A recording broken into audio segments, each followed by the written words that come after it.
There comes a moment in life, perhaps you're experiencing it now, when silence no longer feels gentle or soothing. Instead, it presses in around you, not loud, but heavy. You might find yourself sitting in your favorite chair, the one you've kept for years, noticing how your mind refuses to settle. Thoughts begin to drift in, little worries, old regrets, imagined futures, and before you even realize it, anxiety has taken a seat beside you, uninvited but persistent. Welcome to Moon Mind Temple. In this gentle journey tonight, we'll explore the timeless wisdom of Buddhist teachings that can help calm your anxious mind and guide you toward restful sleep. As you listen, allow yourself to simply be. There is nothing you need to do, nowhere you need to go. Just breathe and receive these words as we walk this path together. The quiet hours between dusk and sleep can sometimes feel the heaviest. The house grows still, but your mind grows louder.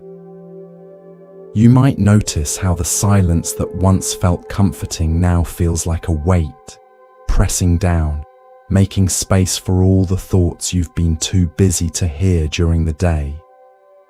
This is a common experience, one that connects us all in our shared humanity. You are not alone in these moments of midnight anxiety. What if I told you that this anxiety isn't proof that something is wrong with you? That it's not a weakness, not a failure, not a punishment for having lived too deeply or loved too much? What if instead, anxiety was simply a signpost, pointing you towards something important that needs your gentle attention? In the teachings of Buddha, suffering, including anxiety, isn't something to be fought against. It's something to be understood. And more than that, it's something that can guide us back to what truly matters in our lives. You see, many of us were taught to push anxiety away, to ignore it, suppress it, or cover it up with endless distractions. But Buddhist wisdom teaches something radically different. It teaches that our discomfort can be a doorway, that anxiety isn't our enemy, it's our teacher, arriving with a message we've perhaps ignored for too long. This is especially true in the later chapters of life, when there's more stillness, more space to feel, more time to remember. This message grows louder when we are no longer rushing from task to task. Instead, we are left with ourselves, with our thoughts, with our breath. And that is where the deeper work begins, the work of coming home to yourself.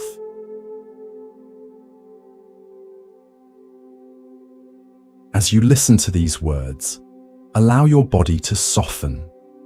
Feel the weight of your body supported by whatever you're resting on, perhaps a bed, a couch, or a comfortable chair.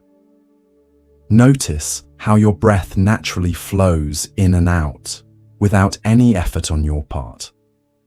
This natural rhythm has been with you since your first moment in this world, and it will be with you until your last. There is profound peace in this simple awareness. Tonight, we're going to explore powerful ideas from the heart of Buddhist philosophy that don't erase anxiety, but gently shift how we hold it. These teachings have comforted monks in remote mountains, calmed warriors before battle, and brought peace to countless ordinary people navigating the quiet storms of daily life.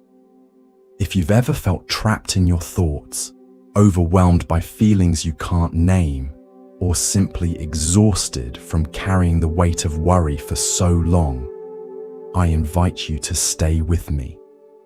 This journey isn't about denial or toxic positivity. It's about truth. It's about freedom. Because the truth is, you are not broken. You are not failing. You are simply being invited to see anxiety differently. Let's begin not by fighting anxiety, but by meeting it right where it lives, in our own minds and in the things we hold on to most tightly. In Buddhist understanding, anxiety doesn't appear out of nowhere. It has roots, and those roots are known by two powerful names: attachment and aversion.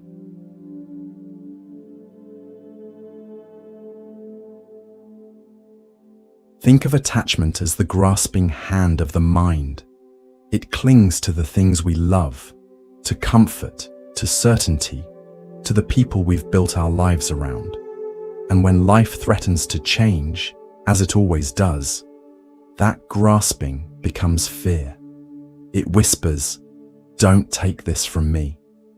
We hold tightly to what brings us joy, to the familiar patterns that make us feel safe, to the relationships that give our lives meaning. And in that tight grip, anxiety is born. The fear of loss, the dread of change.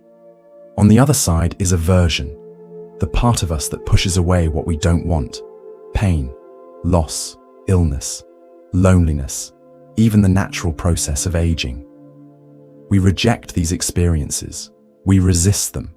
We fight them, hoping that maybe, just maybe, if we push hard enough, they will leave us alone.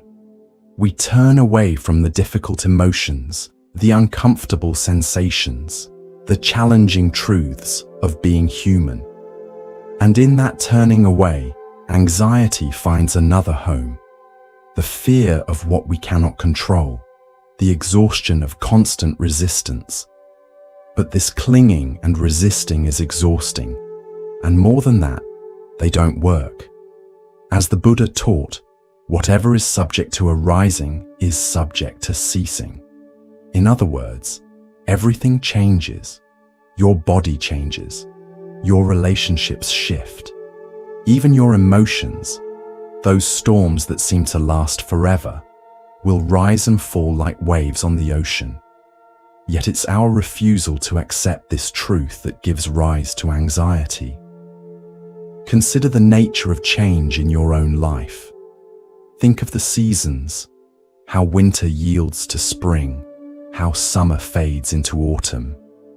Think of how the moon waxes and wanes, how the tide comes in and goes out. These natural rhythms don't cause suffering. It's only when we expect permanence in an impermanent world that we begin to suffer.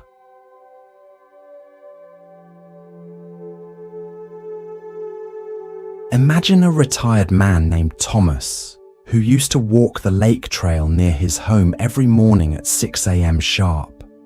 It was part of who he was, that discipline, that routine. The morning light reflecting off the water, the familiar faces of other early risers, the rhythm of his footsteps on the path. These things gave structure to his days and meaning to his identity. But when a hip injury forced him to stop, Thomas began to unravel. He didn't just lose a habit. He lost what he had come to believe was a part of his identity. His anxiety grew. He began to dread the mornings, those quiet hours that used to bring him peace, now only reminded him of what he had lost. In a conversation over tea, a friend gently asked him, "Thomas, what is it you're holding on to?" He paused, looked out the window and whispered, "The version of me that could still move freely." This is what the Buddha pointed to. Our suffering isn't born from change itself, but from our refusal to let go of how things used to be. When we cling to the past or reject the present, anxiety slips into the space between, and it begins to whisper, "You are losing control." But here's the liberating truth. We never had control to begin with.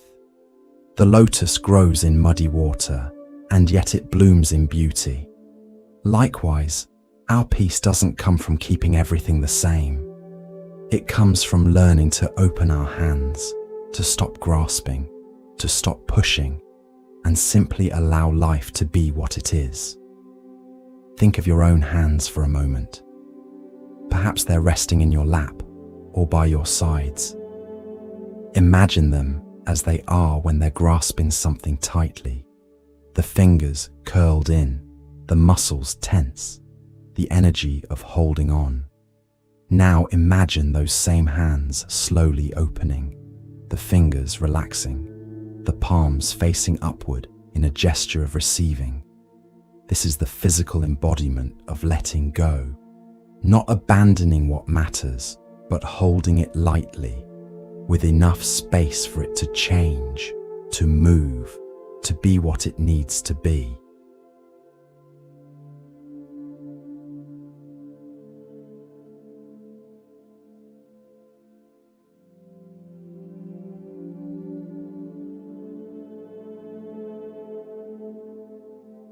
You are not your routines. You are not your youth. You are not your past. And when you begin to loosen your grip on expectations, on perfection, on the need to have it all figured out, you'll start to notice something incredible. Anxiety begins to loosen its grip on you too. As an ancient Buddhist text, the Dhammapada says, "From attachment springs grief, from attachment springs fear.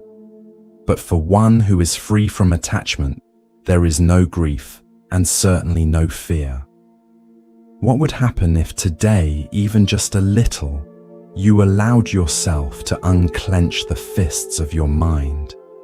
What if peace isn't found in getting things back to how they were, but in meeting this very moment with open arms? This doesn't mean you must let go of everything at once.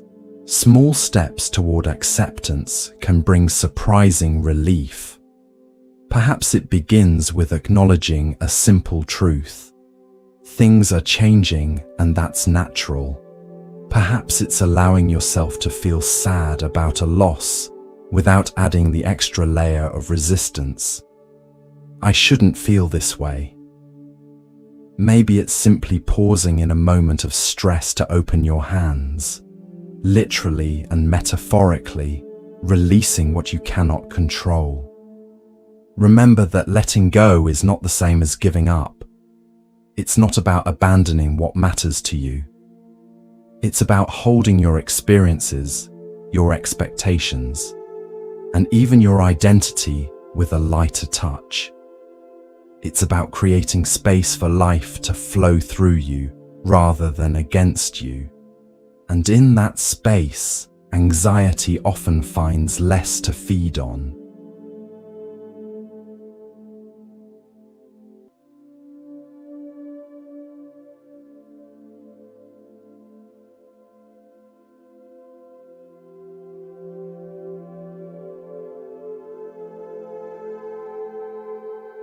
As you continue to listen, allow your breath to deepen slightly. With each inhale, imagine drawing in calm, clear energy. With each exhale, release anything that doesn't serve you. Your body knows how to find balance. Your mind knows how to find peace. Sometimes we just need to get out of our own way and let this natural wisdom emerge. There's a moment in everyone's life.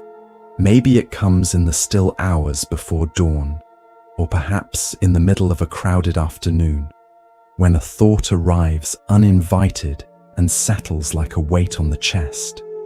It might whisper, "Something's wrong," or shout, "What if this never gets better?"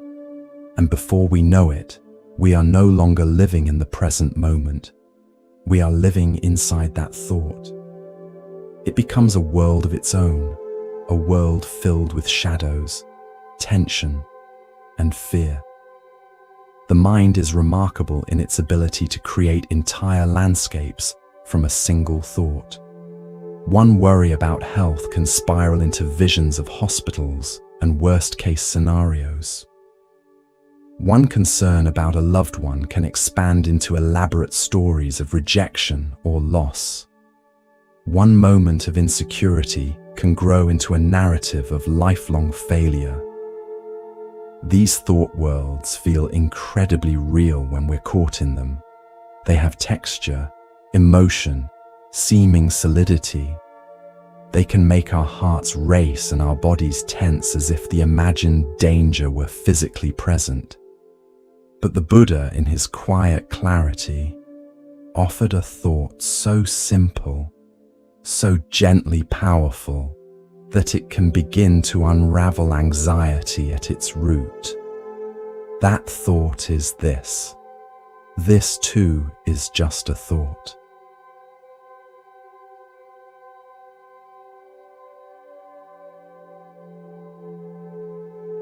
Pause with that for a moment. Not every thought is true. Not every thought is worthy of your trust. Some are echoes of old fears. Some are habits of worry, passed down like family heirlooms. Some are simply the brain doing what it's done for centuries, scanning, protecting, imagining. But a thought, no matter how loud or persistent, is not a fact. It is a passing cloud across the sky of your awareness. Consider how many thoughts pass through your mind in a single day. Thousands upon thousands. Many of them contradictory. Many of them forgettable. Many of them mere fragments or impressions rather than fully formed ideas. If we believed every thought that arose, we would be pulled in countless directions, unable to find any center, any peace. The Buddha recognized this nature of the mind, its restlessness, its tendency to proliferate, and offered a way to relate to it with greater wisdom and ease.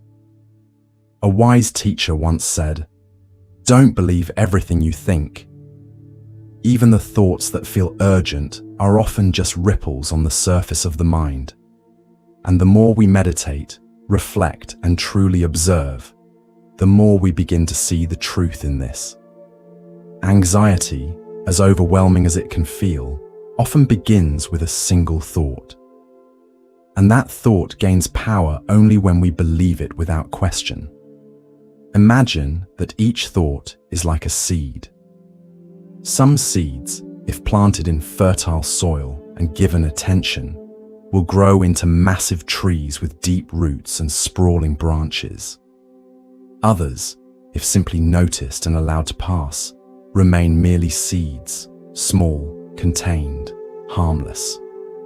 The practice is learning which thoughts to plant and which to let be, not through forceful rejection, but through wise discernment.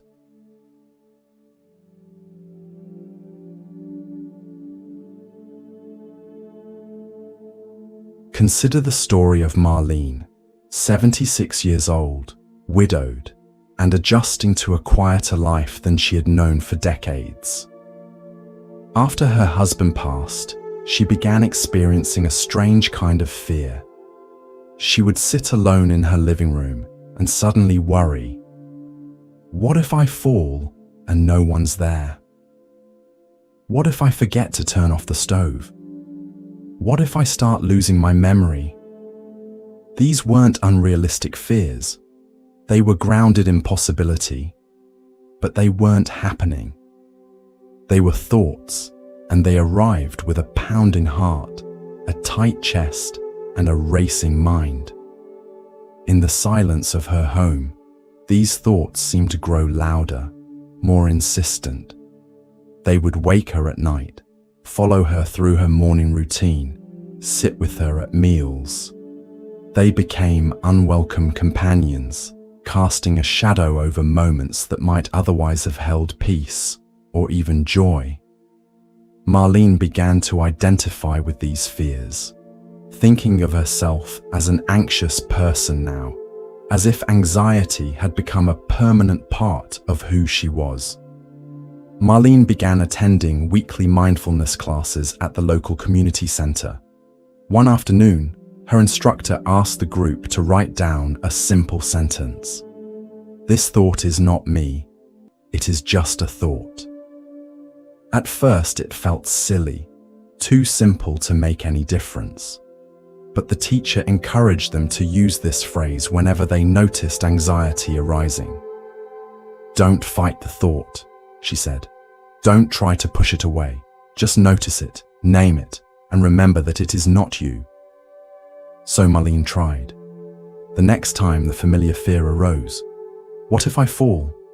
She gently noted, this is a thought about falling. It is just a thought. When worry about her memory surfaced, she acknowledged, this is a thought about forgetting. It is just a thought. She didn't deny the content of the thoughts or their emotional impact. She simply created a small space between herself and the thought, enough space to remember that she was the observer of the thought, not the thought itself. Over time, this became Marlene's anchor. Each time the fear arose, she would gently repeat it. This thought is not me. It is just a thought. And like a knot slowly coming undone, the grip of those fears began to loosen. The thoughts still came, sometimes with the same intensity, but they began to feel more like weather passing through, rather than defining who she was. You see, in Buddhism, this is known as non-identification, the wisdom of knowing that your thoughts are not who you are. They are movements in the mind, like wind passing through leaves. Some are helpful, some are not, but none of them define your essence. Think of your mind as a vast sky. Thoughts, emotions, sensations. These are all like clouds moving across that sky. Some days the clouds are dark and heavy. Some days they're light and scattered. Some days they seem to fill the entire sky. But no matter what kind of clouds are present, the sky itself remains spacious, boundless, unchanged. You are the sky, not the clouds. You are the awareness in which all experiences arise and pass away. The practice, then, is not to suppress anxious thoughts, nor to shame yourself for having them. The practice is to see them clearly, to say, I see you, thought. You are trying to protect me. You are trying to warn me. But you are not reality, and you are not in control. It's important to note that this isn't about dismissing valid concerns or ignoring real problems that need attention. If there are practical steps you can take to address a worry, like installing safety measures if you're concerned about falling, or setting reminders if you're worried about forgetting something important, by all means, take those steps.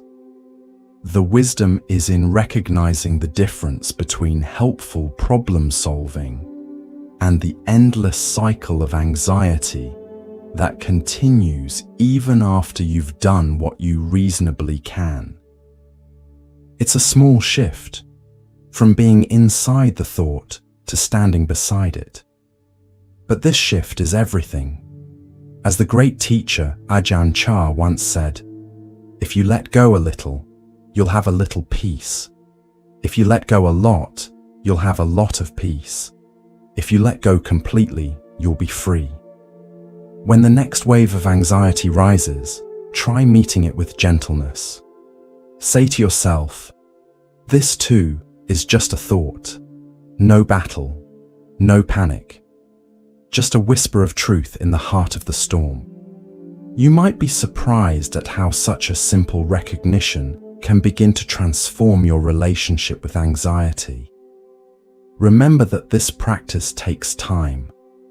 Don't expect your mind to change its habits overnight. Just as it took time for anxiety to establish its patterns in your life, it will take time to create new pathways of peace and clarity. Be patient with yourself. Be gentle. Each moment of awareness is a victory, each return to the present a homecoming. And know that you're not alone in this practice. For thousands of years, people have sat with their difficult thoughts, have learned to observe them rather than become them, have found freedom not in the absence of challenging emotions, but in a new way of relating to them. You are part of this ancient tradition of inner exploration and healing, walking a path that countless others have walked before you.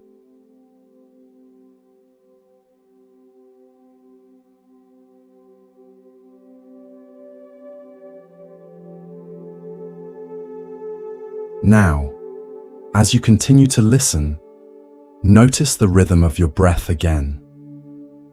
It flows in and out, like waves coming to shore and retreating back to the vast ocean.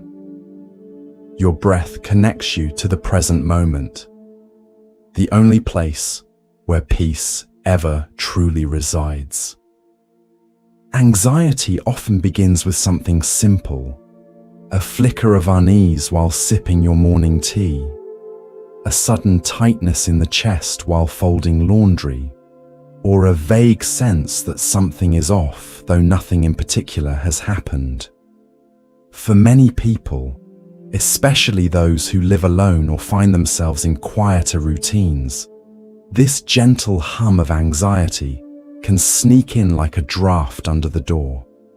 It's not loud, but it lingers, and it pulls the mind away from the warmth of the present moment into the cold corridors of what ifs and what once was. The mind, left to its own devices, has a remarkable capacity to travel, backward into memories both sweet and painful, forward into futures both hopeful and fearful. And while this ability to reflect and anticipate serves us in many ways, it can also disconnect us from the only moment we ever truly have. This one, right here, right now.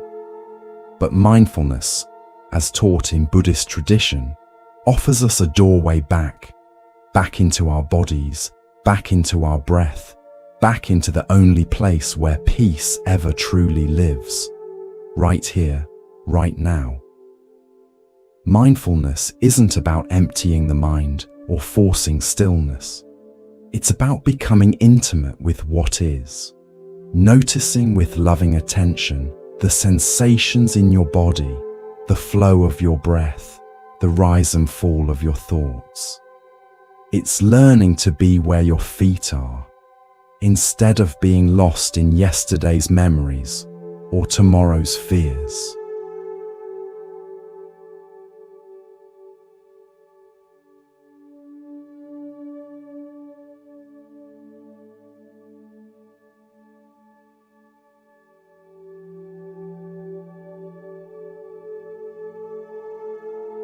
The Buddha said, "Do not dwell in the past, do not dream of the future, concentrate the mind on the present moment." And it's a teaching that speaks directly to the heart of anxiety. Because anxiety is always reaching forward, it's a mind trying to predict, to protect, to prepare. But the present moment asks nothing of us except that we be here. Think of how often you've worried about something that never happened. Think of the hours spent rehearsing conversations that never took place, anticipating problems that never materialized, imagining worst-case scenarios that remain safely in the realm of imagination. This is not to say that all concern about the future is misplaced. There is wisdom in preparation, in foresight. But anxiety takes this natural capacity for planning and distorts it, stealing our attention from the present moment and fixating it on what might be, often at great cost to our peace and well-being. Mindfulness invites us to notice when the mind has wandered into these territories of past or future, and to gently bring it back to now, not with criticism or frustration, but with the same patience you might show a child who has wandered off a path. "Ah, there you are. Come back now. This is where life is happening."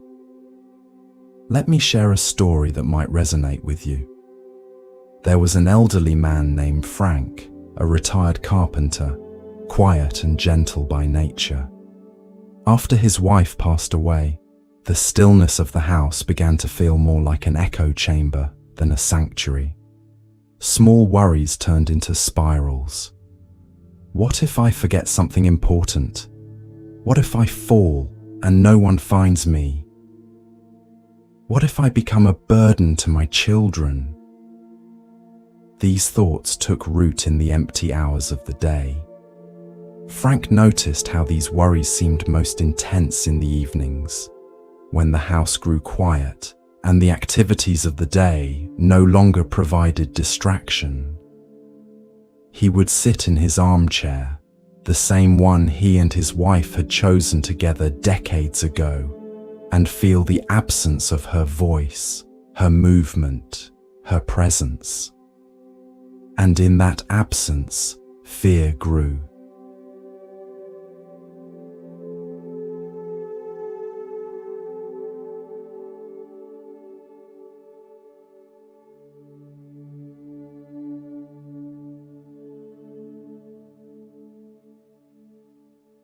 Frank's doctor recommended a local mindfulness meditation group. Though skeptical, Frank gave it a try. "I don't think sitting around thinking about nothing is going to help," he told his daughter. But he went anyway, if only to have somewhere to be on Tuesday evenings.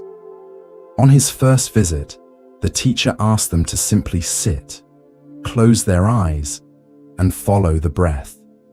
Not to change it, not to force it, just to notice it. Frank felt awkward at first, unsure what he was supposed to be doing or feeling, but he followed the instructions, bringing his attention to the sensation of breath moving in and out of his body. Frank said later, "At first, all I noticed was how loud my thoughts were. They were shouting at me, one after another, like they were afraid I wouldn't hear them if they didn't yell. But eventually, I began to notice my breathing, and then the sound of birds outside the window, and then the warmth in my hands. That was the turning point, when I realized there was more to my experience than just my thoughts. Each breath became an anchor, each step a meditation, each moment an invitation to return. He began practicing 5 minutes a day, just sitting in his garden, hands resting on his knees, eyes soft, breath steady. He didn't try to clear his mind, he simply watched it, like watching clouds drift across the sky. And with time, the clouds grew lighter. "The worries still come," Frank told his daughter months later, "but now there's more space around them. They don't fill up the whole room anymore. And sometimes, when I'm really paying attention to what's actually happening, the taste of my coffee, the sound of rain on the roof, the feel of wood under my hands when I'm in my workshop, I realize I've gone hours without those thoughts crowding in. That's a kind of freedom I didn't know was possible." This is the power of mindfulness. It doesn't promise to erase our struggles, but it teaches us to sit with them without fear. It helps us see that we are not the storm, we are the sky that holds it. Mindfulness is also deeply forgiving. If you drift into thought, that's okay. The moment you notice, you've already returned. That noticing is the practice. That return is the victory. So many of us judge ourselves harshly when we discover our minds have wandered, when anxiety has pulled us away from the present moment yet again. We think, I'm bad at meditation, or I can't do this, or my mind is too busy. But in the Buddhist tradition, each time you notice that your attention has drifted is actually a moment of success, not failure. It's the moment when awareness has returned, when you've woken up from the dream of thought. This moment of noticing is the heart of the practice. And here's another beautiful aspect of mindfulness. It can be practiced anywhere, anytime. You don't need special equipment or a perfect environment. You can practice while washing dishes, feeling the warm water on your hands. You can practice while walking, noticing the pressure and release in your feet. You can practice while listening to a loved one speak, giving them your full, undivided attention. Any moment can be a mindful moment if you choose to show up for it completely.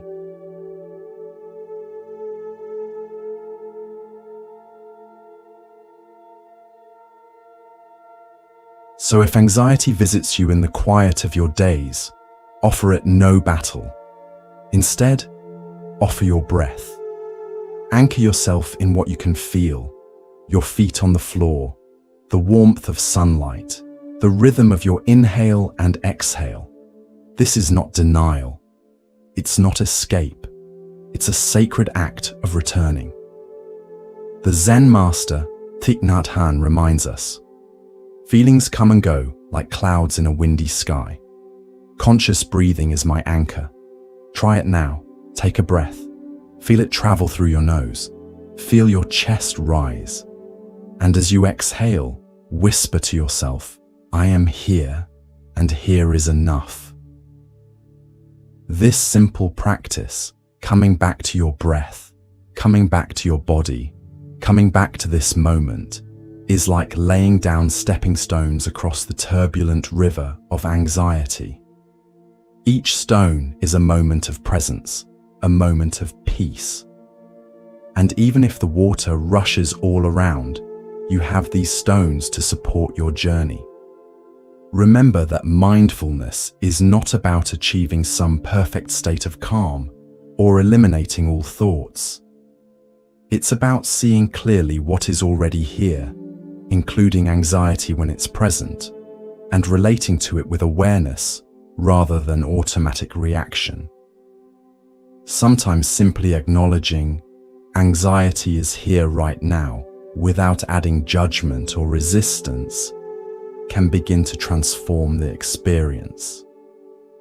The anxiety might remain, but your relationship to it changes, and in that change lies freedom.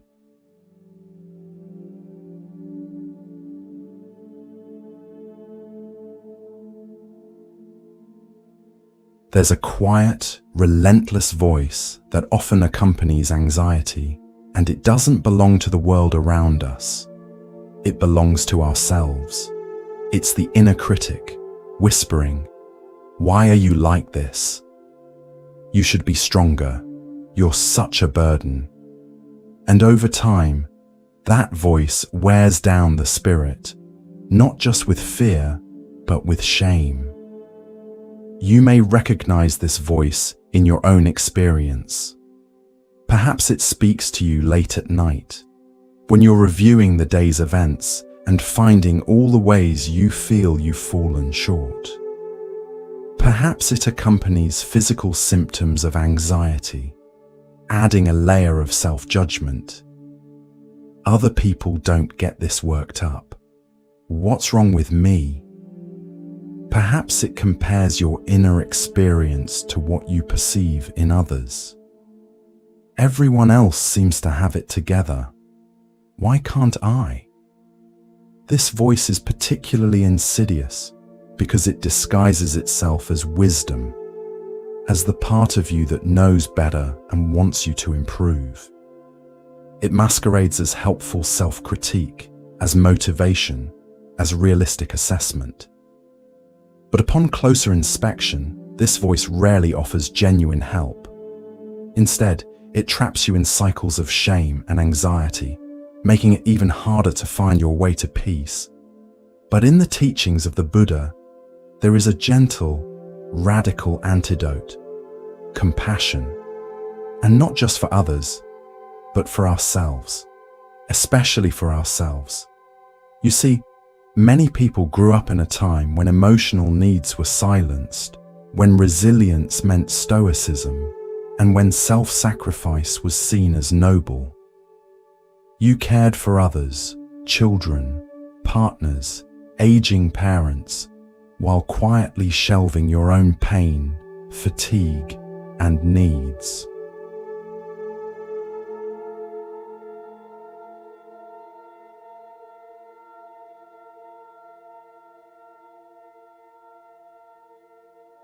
And perhaps now, when you finally have space to feel, everything you postponed rushes in: anxiety, guilt, grief, regret. But here's what Buddhist wisdom teaches us: that the path to peace is not paved with perfection, it's walked with tenderness. The Buddha said, "You, yourself, as much as anybody in the entire universe, deserve your love and affection." These words are not an indulgence. They are a lifeline. They remind us that the circle of compassion must include ourselves if it is to be complete. Just as the oxygen mask on an airplane must go on your own face first, before you can help others, self-compassion is the foundation from which genuine care for others can flow. Consider the story of Ruth, a 79-year-old woman who had spent most of her life caring for others. A nurse by profession and a mother by nature, she had always been the strong one, the dependable one.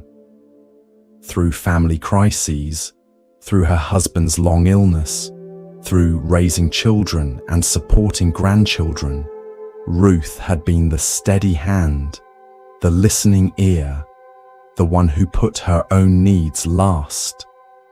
But after retirement, and especially after losing her sister, the one person to whom Ruth had occasionally confided her own struggles, Ruth began experiencing waves of anxiety.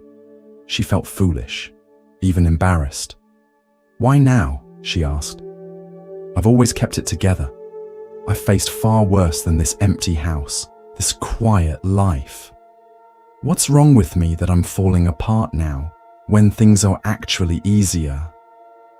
During a mindfulness retreat at a local community center, a Buddhist teacher invited the group to place their hands on their hearts and silently repeat the phrase, "May I be kind to myself in this moment. May I accept myself just as I am." At first, Ruth couldn't do it. Her chest tightened, tears welled. It felt unfamiliar, even selfish. Weren't there people with real problems? People who deserved compassion more than she did? But the teacher gently reminded her, self-compassion is not about ego. It's about softening. It's about not turning away from your own pain. Think of how you would respond to a dear friend who came to you with the exact same struggles you're facing, the teacher suggested. Would you tell them they're being ridiculous? Would you say they should be stronger? Or would you offer kindness, understanding, a gentle space for their pain? Ruth knew immediately how she would treat a friend, with the same compassion she had offered patients and loved ones throughout her life. "Then why?" the teacher asked. "Do you deserve any less?" That moment marked the beginning of Ruth's healing, not because the anxiety disappeared, but because she no longer fought it alone. She began writing letters to herself, forgiving the parts of her that had been too tired to keep going some days, too overwhelmed to explain, too hurt to reach out. She began to speak to herself with the same gentleness she would offer a friend in pain. And slowly, she began to feel whole again.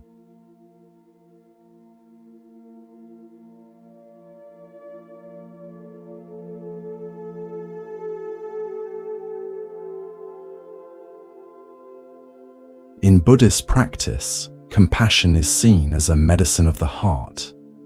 And like any medicine, it must be taken regularly, especially when the symptoms of suffering arise.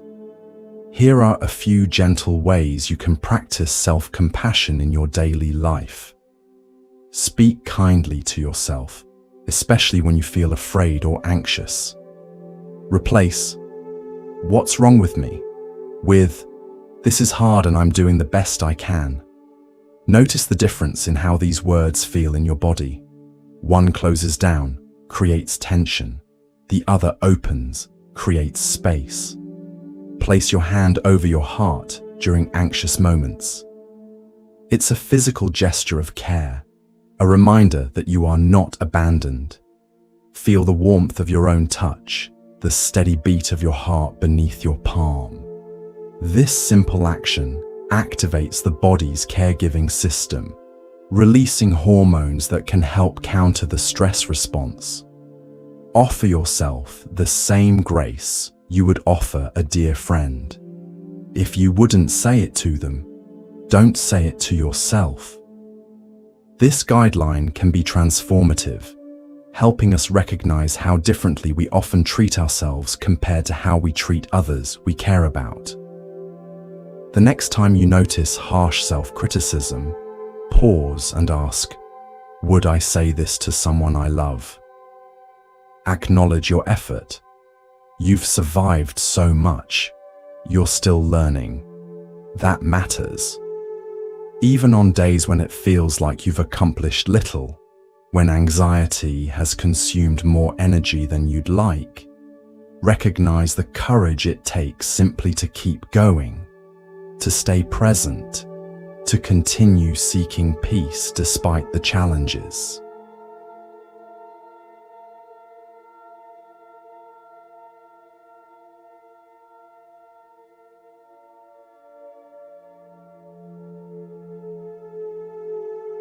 Compassion doesn't fix everything, but it transforms the way we move through everything. It turns anxiety from a prison into a path that walks alongside your pain, not in opposition to it. It reminds us that difficulty is part of the human experience, not a personal failing or punishment. When we embrace this truth, we begin to feel less alone in our struggles, more connected to the shared vulnerability that unites us all. Thich Nhat Hanh once said, "When you love someone, the best thing you can offer is your presence. How can you love if you are not there?" The same is true for ourselves.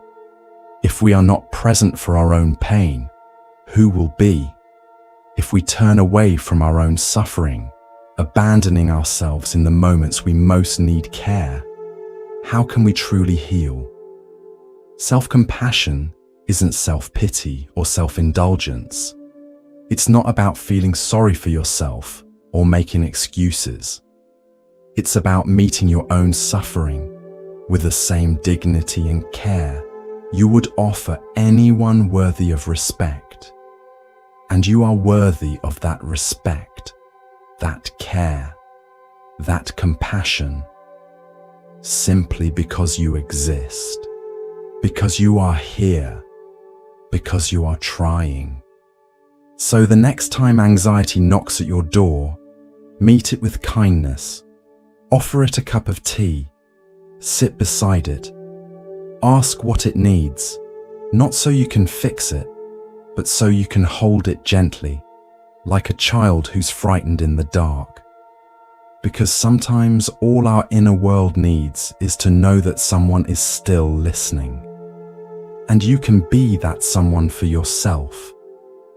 Imagine anxiety not as an enemy to be vanquished, but as a messenger carrying important information.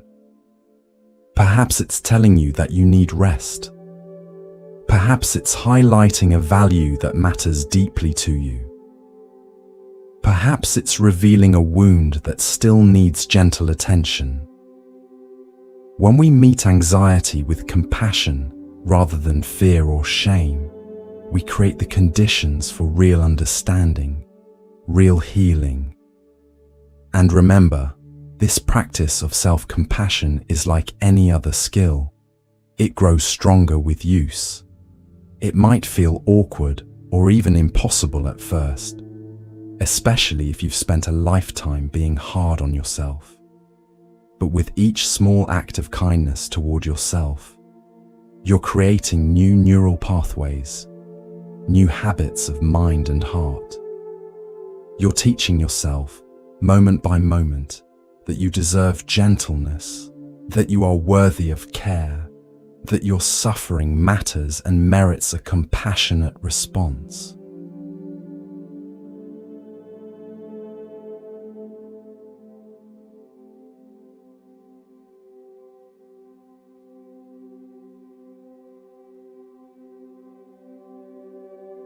As we continue this gentle journey together, allow yourself to rest even more deeply.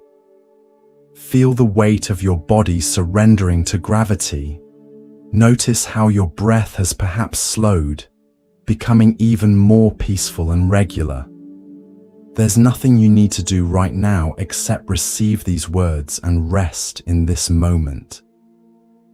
There are moments in life, quiet, piercing moments, when anxiety wraps itself around us so tightly that we begin to believe it defines us. The rapid heartbeat, the spinning thoughts, the tight chest. They start to feel like who we are, rather than something we're experiencing. And in those moments, it's easy to whisper, "I am anxious," instead of seeing anxiety for what it really is. A passing cloud, not the sky itself. Perhaps you know this experience intimately. Perhaps you've lain awake at night, feeling the weight of worry pressing down, thinking, "This is just who I am now. This anxiety is me, and I am it." Perhaps you've begun to organize your life around these feelings, avoiding certain situations, preparing for the worst, living within the boundaries that fear has drawn. Perhaps you've even begun to introduce yourself to others through the lens of this experience. "I'm just an anxious person." But over 2,500 years ago, the Buddha offered a profound teaching that can unhook us from this suffering. A thought so simple, yet so powerful. It can dissolve the grip of anxiety like sunlight dissolving fog. This is not mine. This is not me. This is not who I am. This phrase is not meant as denial. It's meant as liberation. It doesn't push anxiety away with resistance. It gently releases the false belief that you are your suffering. In the Buddhist text, Anatta Lakkhana Sutta, the Buddha teaches about non-self, the idea that we are not the thoughts, feelings, or sensations that move through us. Just as the sky is not the storm, we are not our anxiety. This teaching challenges one of our deepest assumptions, that there is a solid, unchanging self at the center of our experience, a me that remains constant through all of life's changes. We tend to build our identity around certain qualities we believe define us. I am quiet, I am hardworking, I am anxious. But the Buddha invites us to look more closely at this sense of self and ask, is it really so solid? Is it really so unchanging? When we examine our experience with mindful awareness, we begin to see that what we call self is actually a flowing river of sensations, perceptions, thoughts, and consciousness. all constantly changing, arising and passing away. Nothing within this flow can be grasped as a permanent, separate self. And in this realization lies tremendous freedom, for if there is no solid self to protect, defend, or improve, then anxiety loses much of its fuel. When we cling to fear, thinking it is part of our identity, it gains power. But when we say, "This is not me," we remember our true nature, vast, peaceful, unbound. We create space between our awareness and the temporary experiences moving through it, like making room between the banks of a river and the water flowing between them. The river still flows, but we're no longer swept away by every current.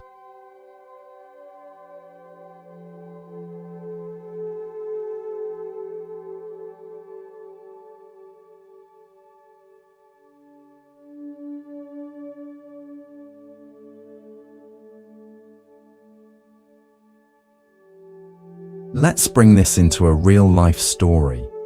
Meet Walter, an 82-year-old widower who had been battling anxiety ever since his wife passed away. He described it as a gnawing feeling in his chest, a sense of dread he couldn't name. It would come and go, but when it was there, it overtook everything, even his sense of self.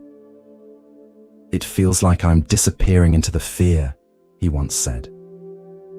Walter had been married for 56 years. He and his wife, Eleanor, had built a life so intertwined that many of his daily rhythms, his joys, even his sense of purpose, had been defined by their relationship. They gardened together in the spring, traveled in the summer, read aloud to each other in the evenings. When Eleanor died after a brief illness, Walter didn't just lose his companion, he lost the context that had shaped his identity for over half a century. The anxiety that followed wasn't just grief, though grief was certainly present. It was also a profound disorientation, a loss of moorings. Who was he now without Eleanor? What was the point of planting tomatoes if she wouldn't be there to enjoy them? Why bother taking care of himself if there was no one waiting for him to come home? The questions would spiral, and with them, a physical sensation of panic would rise. Heart racing, palms sweating, chest tight with dread. Walter tried various approaches to manage these feelings. His doctor prescribed medication, which helped take the edge off the physical symptoms, but didn't address the deeper struggle. His children encouraged him to join a grief support group, which provided some comfort, but didn't quite touch the existential nature of his anxiety. He felt increasingly defined by his fear, increasingly convinced that this was simply who he was now, a nervous, diminished version of his former self. One afternoon, at a local mindfulness group, which Walter had joined at his daughter's insistence, the instructor led a meditation based on the Buddha's teaching of non-identification. She guided them through waves of sensations and emotions, softly repeating the phrase, "This is not mine. This is not me. This is not who I am." At first, Walter found himself resistant. How could his grief, his fear, his loneliness not be his? They felt so intimately, painfully real. But as the teacher continued to guide the meditation, inviting participants to observe the changing nature of their experience, how sensations arise and pass, how emotions flow and shift, how thoughts come and go, Walter began to sense something beneath all this movement. A stillness, a spaciousness, a quality of awareness that remained constant even as everything else changed. Walter sat quietly, hand over heart, repeating the words in his mind as the tension in his chest began to loosen. Something shifted, not all at once, but enough that he could breathe a little deeper. He described it later as, like someone opened a window in a stuffy room.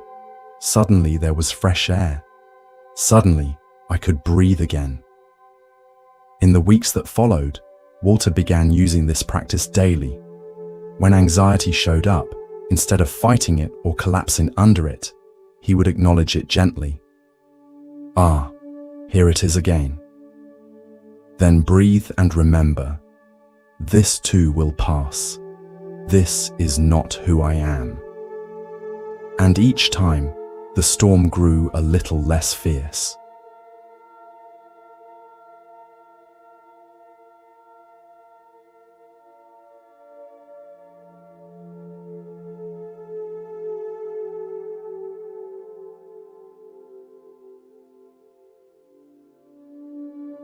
The beauty of this teaching is that it doesn't promise the disappearance of anxiety. It offers freedom within it.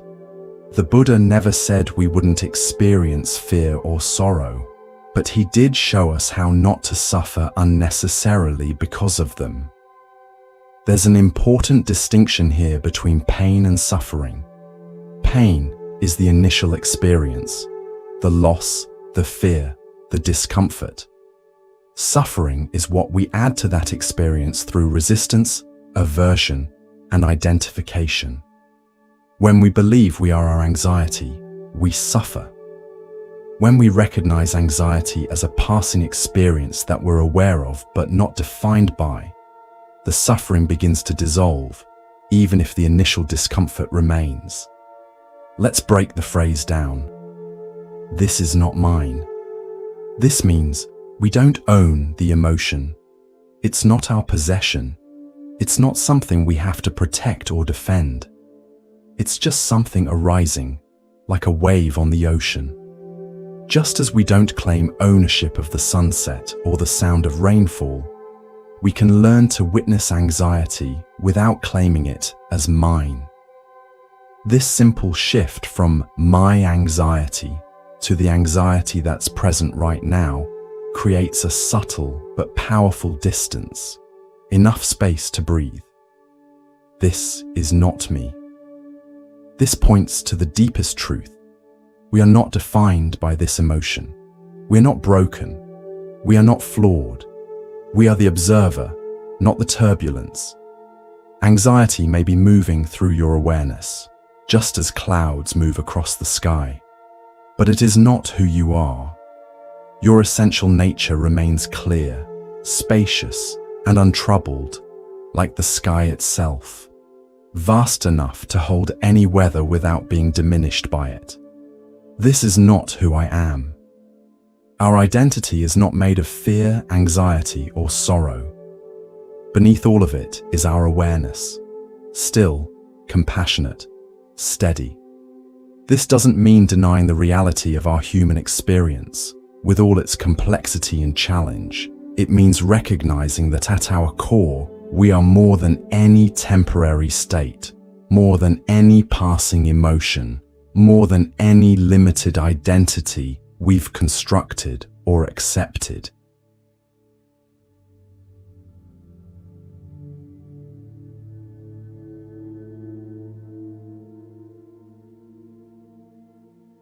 If you try this the next time anxiety visits, simply pause and say, "This is not mine. This is not me. This is not who I am." You may notice something remarkable.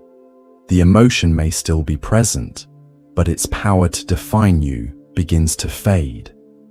You shift from being inside the storm to being the sky that holds it. This practice becomes especially powerful when combined with mindful awareness of the body. Notice where anxiety manifests physically, perhaps as tightness in the chest, a knot in the stomach, tension in the shoulders. Breathe into these areas, offering them gentle attention. Then remind yourself, this sensation is not mine. This sensation is not me. This sensation is not who I am. Feel how this creates space around the physical experience, allowing it to be present without overwhelming you. Similarly, when anxious thoughts arise, worries about the future, ruminations about the past, critical self-judgments, observe them with the same gentle awareness. Note their content without getting caught in their story. Then remember, this thought is not mine. This thought is not me. This thought is not who I am. Watch how the thought begins to lose its sense of solidity and urgency, becoming just one of many passing mental events rather than an urgent truth demanding your belief. Thich Nhat Hanh once said, "Feelings come and go like clouds in a windy sky. Conscious breathing is my anchor."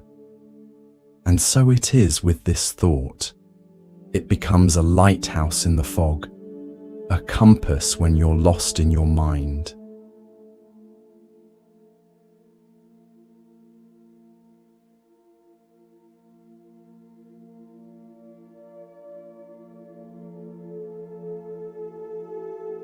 The older we grow, the more this becomes not just helpful, but essential.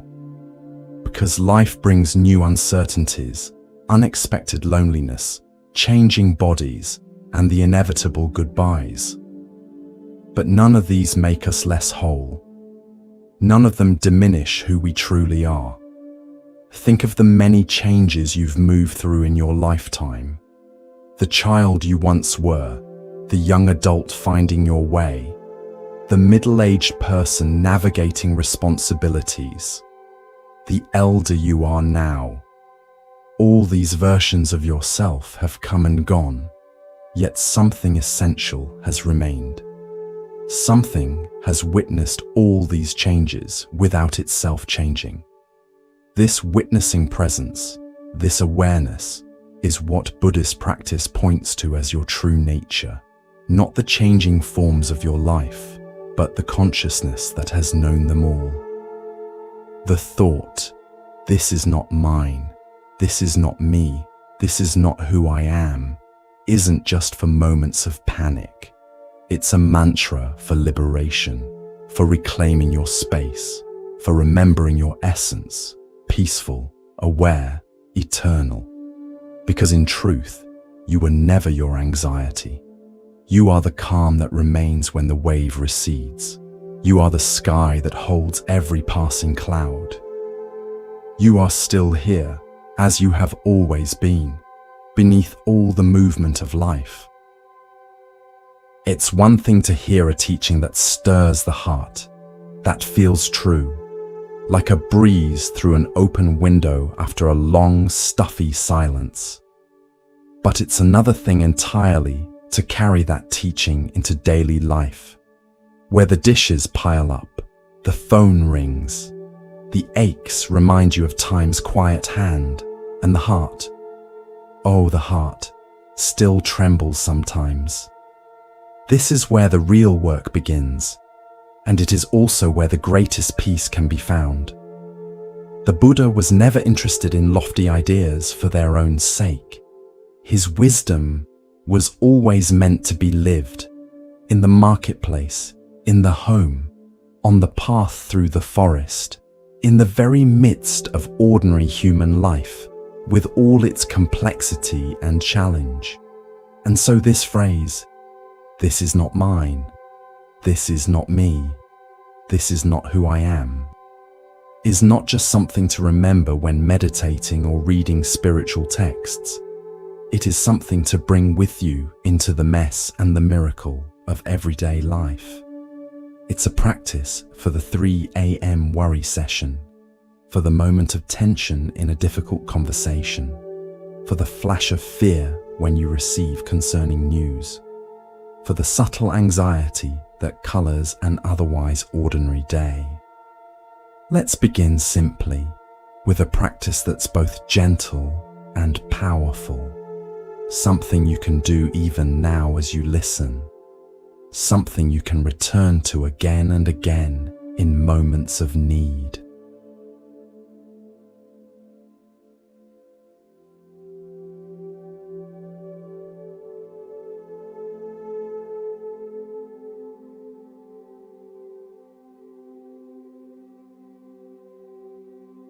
Find a moment to pause. Sit quietly, or if you're standing, let your feet rest fully on the floor. Let your body be just as it is. No need to force anything. Breathe in slowly and then breathe out, just as slowly. Allow your breath to be like a soft hand on your back, grounding, reassuring. Now, call to mind something that's been causing you anxiety. It could be a small worry that lingers like background noise, or something larger, a decision, a regret, a conversation that still echoes inside you. Don't judge it. Just gently hold it in your awareness, like placing a stone in the palm of your hand. As you sit with this feeling, begin to softly say, out loud or in your heart, "This is not mine." Pause. Let that land. Feel how these words begin to loosen the sense of ownership, the tight grip of my problem, my fear, my flaw. This is not me. Pause again. Feel the distance opening between you and the emotion. Not a cold distance of disconnection, but the warm space of perspective. You are the one who's aware of the anxiety, not the anxiety itself. This is not who I am, and breathe. With each repetition, feel the grip loosen. Maybe just a little at first, maybe more. You are not denying the feeling. You are witnessing it without claiming it, without becoming it. Now, imagine your breath is a current of air moving through an open house. It moves through the room of your worry, gently airing it out, not pushing anything away, just making space. The walls of a house are still standing. That house is you, steady, grounded, whole. The anxious thought is just a guest. It might stay for a while, but it doesn't live there, and it doesn't own the keys. This is the power of the practice, simple but profound, gentle but transformative. And here's the beautiful thing. You don't need to be on a meditation cushion or in a retreat center to awaken peace. You need it at 3 a.m. when you wake up with a heaviness in your chest. You need it when your grown child hasn't called in weeks and you start to wonder if you did something wrong. You need it when the ache in your joints reminds you that time is passing and that not everything is in your control. In these moments, don't reach for perfection. Reach for presence. Breathe in. Say gently, "This is not mine." Breathe out. "This is not me."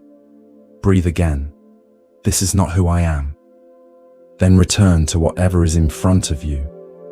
Washing the cup, folding the blanket, petting the dog, listening to the sound of the wind through the trees outside your window.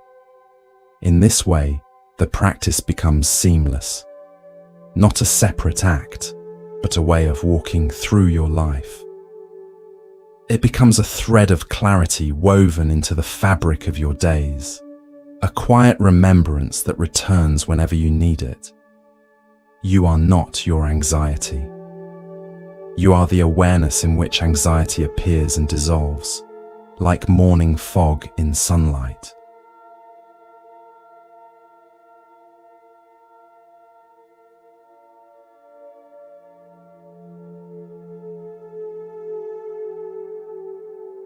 And here's the beautiful part. The more you do this, the more your nervous system begins to understand. You are safe now. You are not trapped in the past. You are not drowning in what ifs.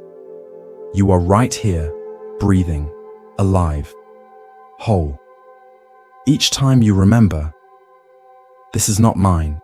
This is not me. This is not who I am." You're creating new neural pathways in your brain, new patterns in your nervous system. You're training yourself to respond to anxiety not with more anxiety, but with spacious awareness. Over time, this becomes less of an effort and more of a natural reflex, the mind's innate movement toward freedom. Thich Nhat Hanh once wrote, The present moment is filled with joy and happiness. If you are attentive, you will see it. This phrase, "This is not mine, this is not me, this is not who I am," is a bridge back to that joy, a quiet invitation to remember that the real you has never been broken by fear. So the next time anxiety shows up, don't run, don't resist. Welcome it like a visitor you no longer fear. Offer it a seat, look it in the eye, and remind both of you, this is not who I am. Because who you are is stillness beneath the storm, space within the noise, and love, always love, holding it all.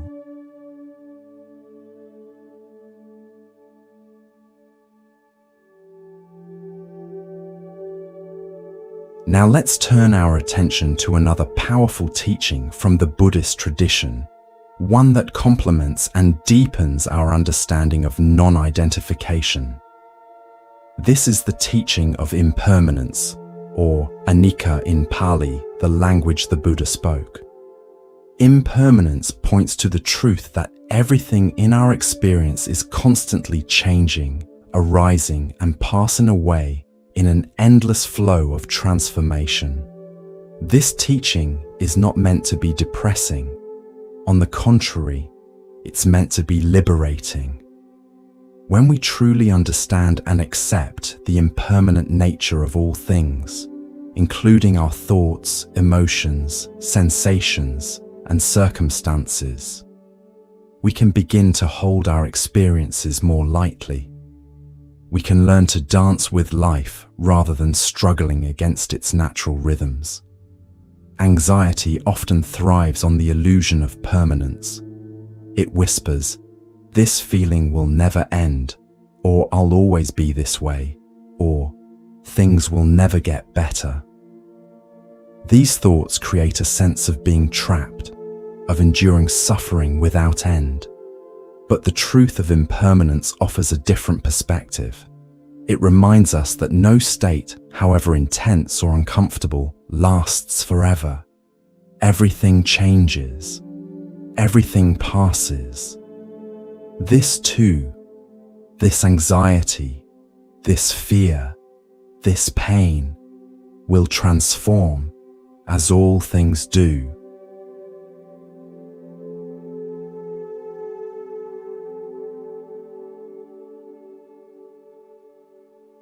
Consider the natural world and its endless cycles of change. Day becomes night, becomes day again. Winter yields to spring, yields to summer, yields to fall, in an endless dance of renewal.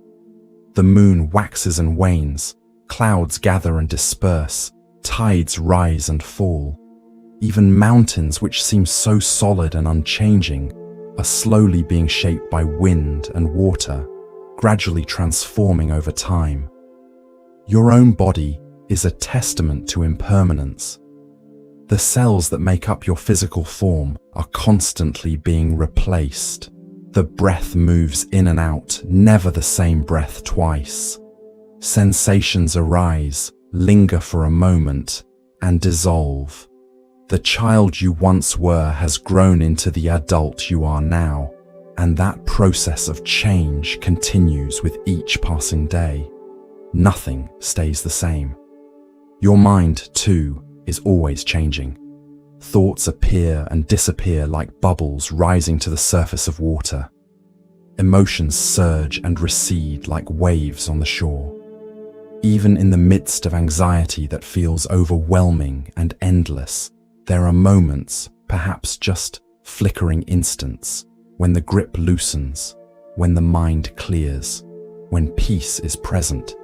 These moments are evidence of impermanence at work. The Buddha taught, whatever is subject to arising is subject to ceasing. This simple statement points to a profound truth. Everything that begins must end. Everything that is born must die. Every experience that arises in our awareness must also pass away. This is not a reason for despair, but a reason for hope. It means that difficult states aren't permanent. It means that suffering doesn't last forever. It means that change, the very thing anxiety often fears, is actually our greatest ally.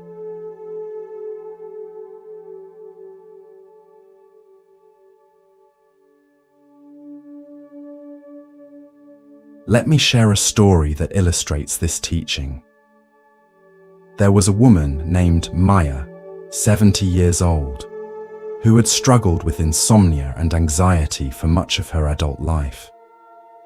Night after night, she would lie awake, her mind racing with worries about her health, her finances, her children's well-being. The anxiety seemed to intensify in the darkness, taking on a quality of urgency that felt overwhelming. Maya had tried many approaches over the years: medication, relaxation techniques, even avoiding caffeine and keeping a strict sleep schedule. Some had helped a little, but nothing had fundamentally changed her experience. Night remained a time of struggle, and anxiety remained what she considered a permanent feature of her personality. One day, Maya attended a day-long retreat on Buddhist meditation. The teacher spoke about impermanence and suggested a simple practice: to notice throughout the day the changing nature of all experience. Just watch, the teacher said, how nothing stays the same for long. Sounds come and go, thoughts appear and dissolve, sensations shift and transform. Even strong emotions, if we observe them closely, are in constant flux. Maya decided to try this practice during her next bout of nighttime anxiety. Instead of fighting against the feeling or trying to make it go away, she would simply observe it with curious attention. That night, as she lay awake with the familiar tightness in her chest and racing thoughts, she began to watch her experience moment by moment. She noticed something surprising. The anxiety wasn't a solid, unchanging block of feeling. It pulsed and shifted. Sometimes it intensified, sometimes it eased. Sometimes her thoughts were rapid and frantic. Sometimes they slowed and grew more spacious. Sometimes her chest felt tight. Sometimes the tension moved to her shoulders. Sometimes it momentarily dissolved altogether. As she continued to observe with this gentle attention, Maya began to sense something she had never noticed before. The small gaps between moments of anxiety, the brief spaces where, for just an instant, her system was at rest. These gaps had always been there, but she had been too caught up in the anxiety itself to perceive them. With practice, Maya began to rest her attention more and more in these gaps, not trying to escape the anxiety, but simply noticing the natural breaks in its flow. And gradually, something shifted. The anxiety still came, but it no longer seemed like a solid, permanent state. It became more like weather passing through, sometimes stormy, sometimes calm, but always changing. "I still have anxious nights," Maya told the teacher months later, "but they don't own me anymore. I know they'll pass, just like everything passes." And somehow, that knowledge itself brings peace.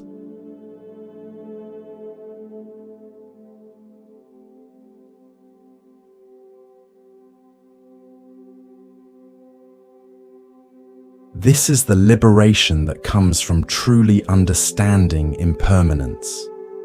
When we recognize that anxiety, like all states, is subject to change, we can begin to hold it differently. We can learn to ride its waves rather than being submerged by them. We can trust in the natural rhythm of arising and passing away that governs all experience. Try this simple practice.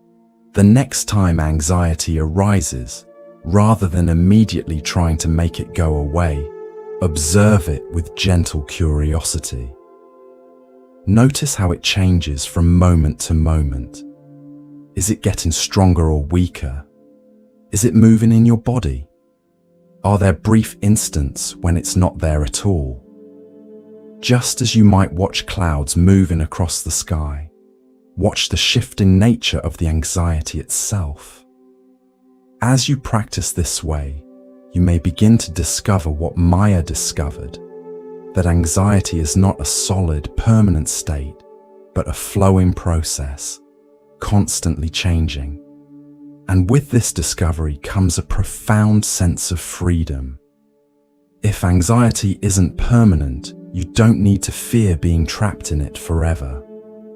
If it's naturally changing all the time, you don't need to struggle so hard to change it. You can begin to trust the process of change itself, the natural wisdom of impermanence. The Buddha expressed this understanding in a simple verse. All conditioned things are impermanent. When one sees this with wisdom, then one becomes disenchanted with suffering. This is the path to purification. To become disenchanted with suffering doesn't mean to become callous or indifferent. It means to see through the spell of believing that suffering is solid and permanent. It means to recognize that even our most difficult experiences are part of a flowing, changing process. And in that recognition, to find a measure of freedom.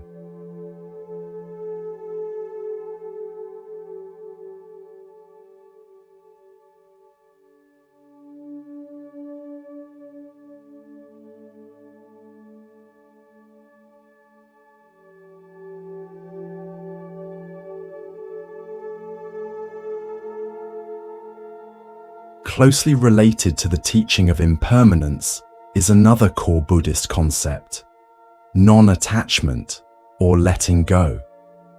This doesn't mean not caring or becoming emotionally numb. Rather, it refers to holding our experiences, our preferences, even our identities with an open hand rather than a tight grip. Anxiety often involves clinging to certain outcomes, to particular self-images, to the illusion of control. We want things to be a certain way, and when reality threatens to diverge from our expectations, fear arises. We cling to the familiar, the comfortable, the known, and we resist change, uncertainty, the unknown. This clinging creates tension in the body and mind, a sense of bracing against life rather than flowing with it. The Buddha taught that this clinging, this attachment, is the root cause of suffering, not because the things we cling to are inherently bad, but because the nature of clinging itself creates distress. When we hold on too tightly to anything, a relationship, a job, a home, a self-image, a routine, we set ourselves up for suffering because everything is subject to change. The tighter we hold, the more painful it is when change inevitably comes. The practice of non-attachment invites us to loosen our grip, not to let go completely of what matters to us, but to hold it with reverence rather than desperation.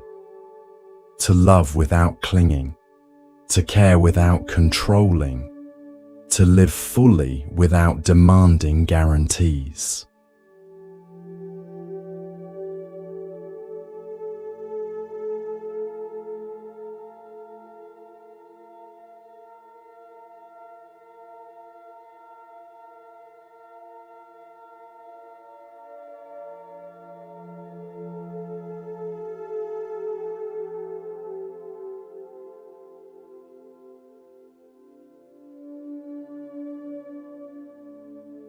Consider the image of a hand.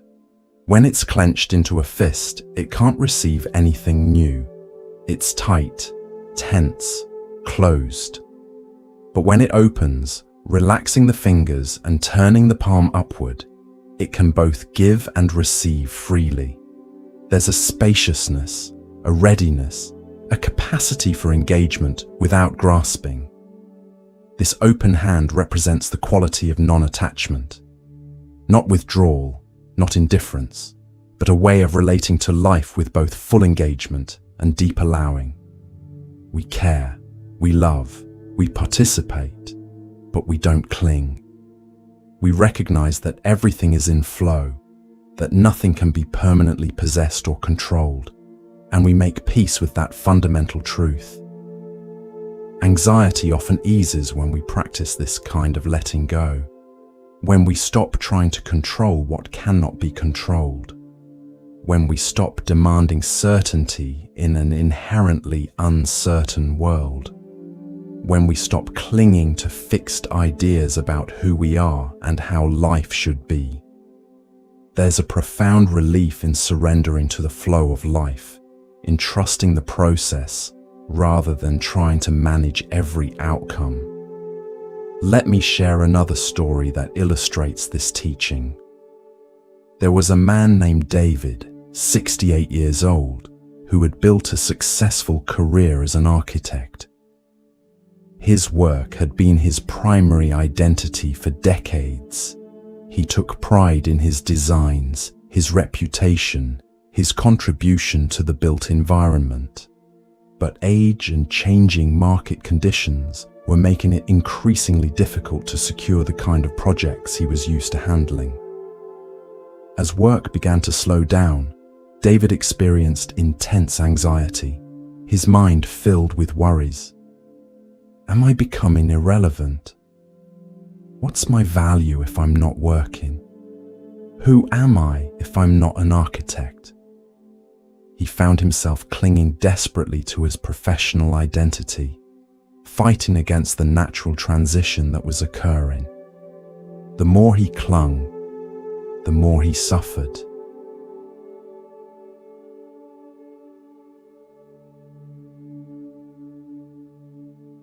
One day, David happened to visit a botanical garden near his home. As he walked among the plants, he noticed an elderly gardener carefully pruning a rose bush. The man was removing not just dead growth, but also some healthy branches and even some buds that hadn't yet flowered. Curious, David asked him why. For the plant to thrive, the gardener explained, it needs to let go of some things, even good things. If it tries to keep every branch, every bud, it spreads its energy too thin. By letting go of some, it allows others to flourish. There's wisdom in this releasing.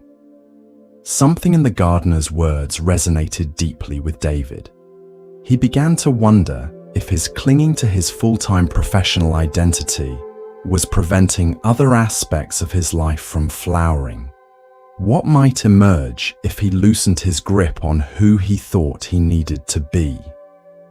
Over the following months, David began a practice of conscious letting go, not abandoning his work entirely, but releasing his attachment to it as his sole source of identity and worth.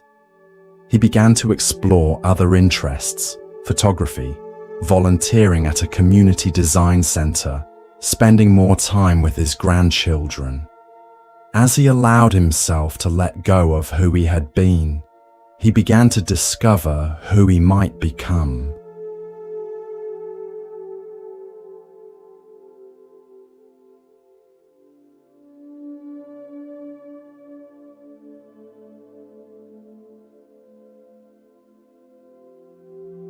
The anxiety didn't disappear overnight, but it gradually transformed. The tight knot of fear that had accompanied thoughts of slowing down began to loosen as David opened to new possibilities.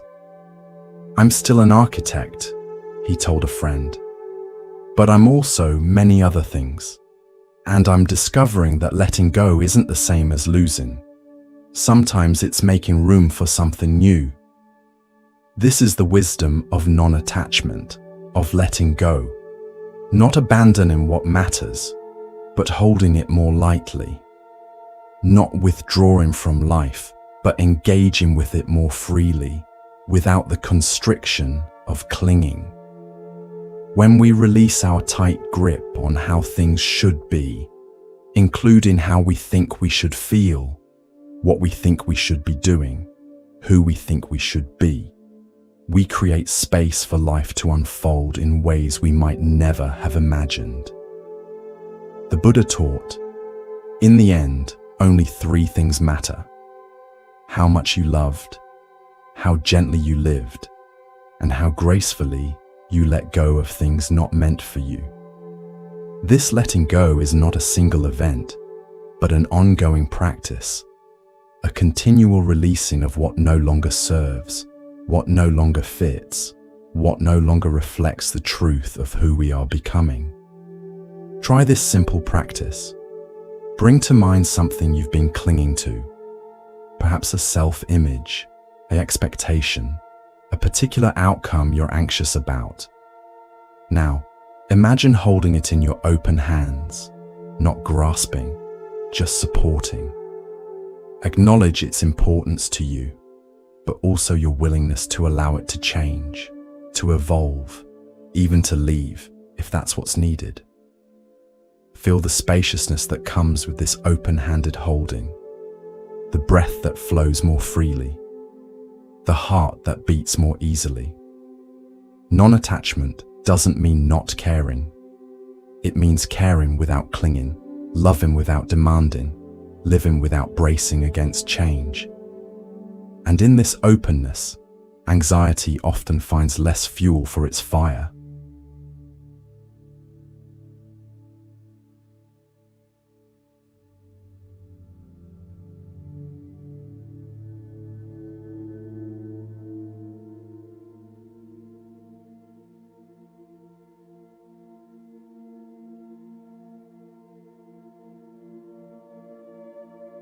Another powerful teaching from the Buddhist tradition that can help transform anxiety is known as the middle way. This refers to finding balance between extremes, walking a path that avoids both indulgence and denial, both grasping and rejection. It's a way of living that's neither too tight nor too loose, neither rigid nor chaotic. Anxiety often pulls us toward extremes. We might swing between obsessive worry and complete avoidance, between overthinking every detail and numbing out entirely, between rigid control and total surrender. The middle way offers a balanced alternative, a path of moderation, of skillful engagement that neither clings nor rejects. The Buddha discovered this middle way through his own experience. After years of ascetic practice, denying his body food and comfort in pursuit of spiritual awakening, he realized that such extreme self-denial was not the path to liberation, but he also knew that the opposite extreme, indulging every desire, avoiding all discomfort, was equally unhelpful. The middle way emerged as a path of balance, taking care of the body's needs without becoming enslaved to its wants, acknowledging emotions without being controlled by them, engaging with life's challenges without being overwhelmed by them. This middle way can be especially helpful when working with anxiety.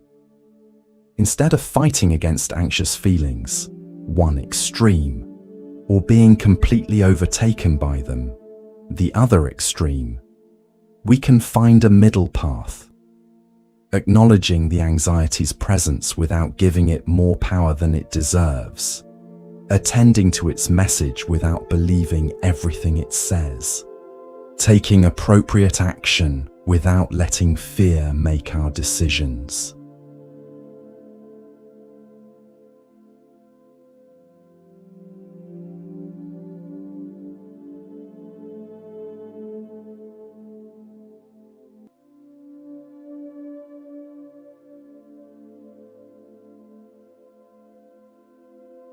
Consider how this might look in daily life. When anxiety arises, instead of immediately trying to make it go away, resistance, or falling into a spiral of panic, indulgence, you might take a middle path. I notice anxiety is present. I'll give it some gentle attention to see if it has something useful to tell me, but I won't assume everything it's saying is true. I'll take reasonable precautions without letting fear restrict my life unnecessarily. This balanced approach applies to self-care as well. The middle way isn't about forcing yourself to meditate for hours if you're exhausted, nor is it about abandoning all practice when it feels challenging. It's about finding what's truly supportive in each moment. Maybe that's 5 minutes of mindful breathing. Maybe it's taking a walk in nature. Maybe it's calling a friend. Maybe it's simply getting enough rest. The middle way is responsive rather than reactive, flexible rather than rigid. The middle way also applies to how we think about spiritual practice itself. Sometimes people approach Buddhism or meditation with the expectation that they'll never feel anxious again, that they'll achieve some perfect state of calm. This expectation itself can become a source of suffering. The middle way suggests a more balanced view. Practice isn't about never feeling anxiety. It's about relating to anxiety differently when it arises.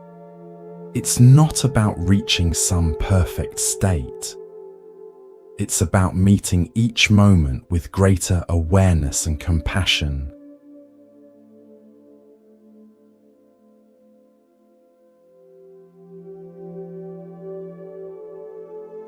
Let me share a story that illustrates this teaching. There was a woman named Helen, 73 years old, who had always been known for her competence and self-sufficiency. She had raised 3 children largely on her own after her husband's early death, had managed a small business successfully, and had prided herself on never needing help from anyone. But as she aged and her health became more fragile, she found herself caught between 2 extremes. On one hand, she resisted accepting any help, pushing herself to maintain complete independence, even when it was no longer reasonable or safe.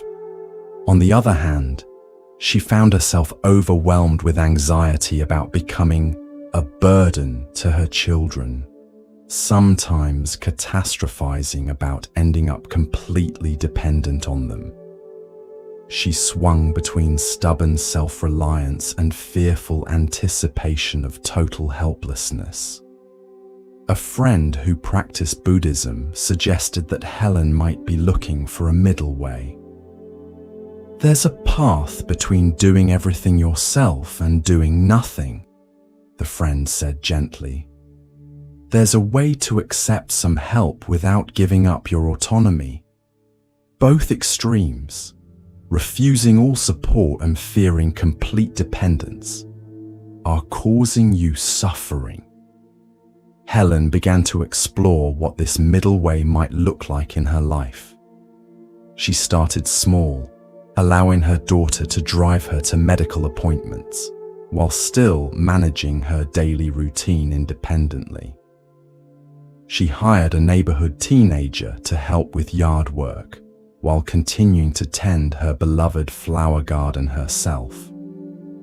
She joined a senior center where she both received support and offered it to others, finding a balance between giving and receiving that felt dignified and sustainable. As Helen practiced this middle way, her anxiety began to ease. She was no longer caught in the false dichotomy of complete independence or complete helplessness. She found a path between these extremes, a path of interdependence, of appropriate self-care combined with thoughtful acceptance of support. "I'm learning," she told her friend, "that asking for help when I need it isn't weakness. And accepting my limitations doesn't mean giving up my strength. There's wisdom in finding the middle path.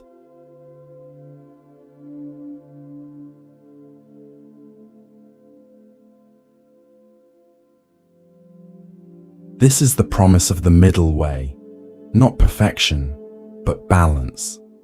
Not the absence of challenges, but a more skillful way of meeting them. Not a life without anxiety, but a relationship with anxiety that doesn't swing between denial and overwhelm. The middle way offers a path of wisdom that acknowledges reality while not being defined by it, that takes appropriate action without being driven by fear. The Buddha described this middle way as avoiding two extremes: sensual indulgence, which is low, common, worldly, ignoble, and not beneficial, and self-mortification, which is painful, ignoble, and not beneficial. Instead, he taught a middle way that gives rise to vision, that gives rise to knowledge, that leads to peace, to direct knowledge, to enlightenment. In your own relationship with anxiety, consider how you might find this middle way. Where are you perhaps too rigid, too controlling, too resistant to what is? Where might you be too passive, too overwhelmed, too identified with fear? The middle way invites balance, neither fighting against anxiety nor surrendering to it, but meeting it with clear awareness and compassionate response. This balance isn't static. It's a dynamic equilibrium that shifts with changing conditions, like a skilled sailor adjusting the sails in response to the wind. Sometimes the middle way means taking decisive action. Sometimes it means patient observation. Sometimes it means reaching out for support. Sometimes it means drawing on your inner resources. The wisdom lies in discerning what's needed in each unique moment, rather than applying a rigid formula.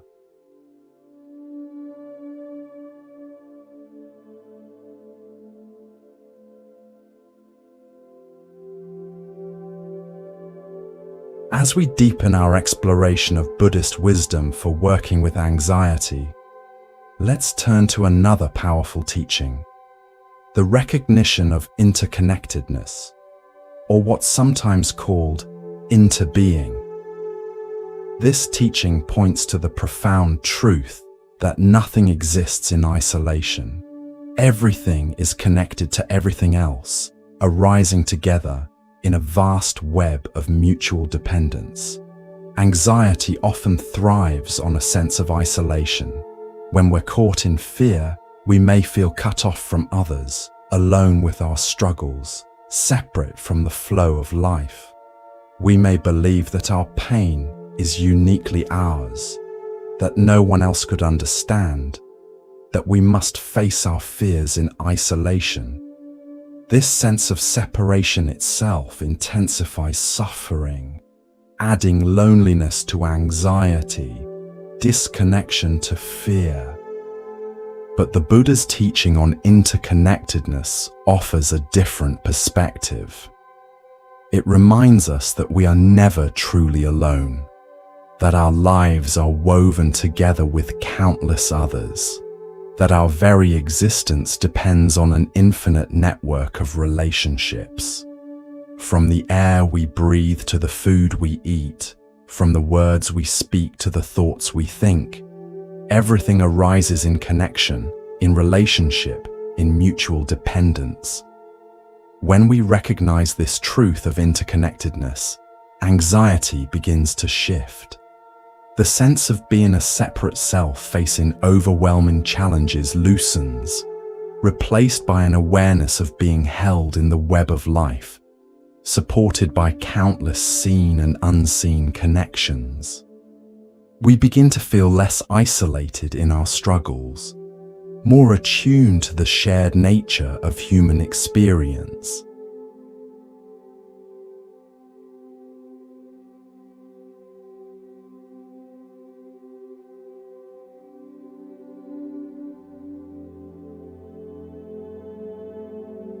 Thich Nhat Hanh, the Vietnamese Zen master who brought mindfulness practices to many in the West, coined the term interbeing to describe this profound interconnection.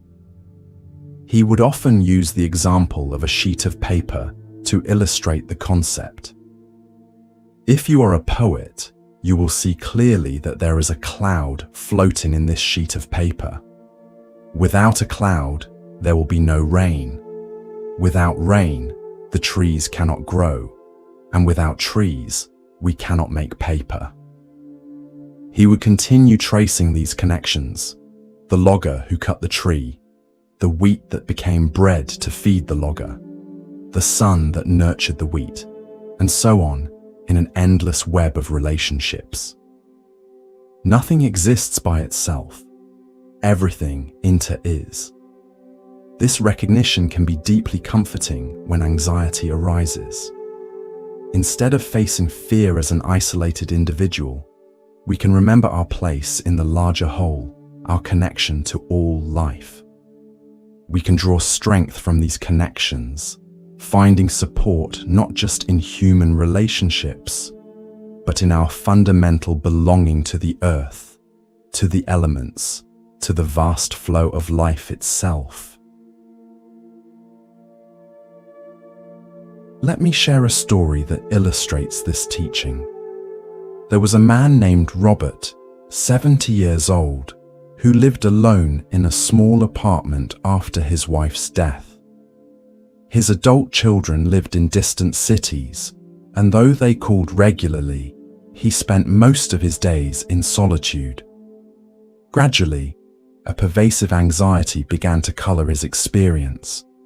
Not acute panic, but a constant low-level dread, a sense of vulnerability and isolation that made even simple tasks feel overwhelming.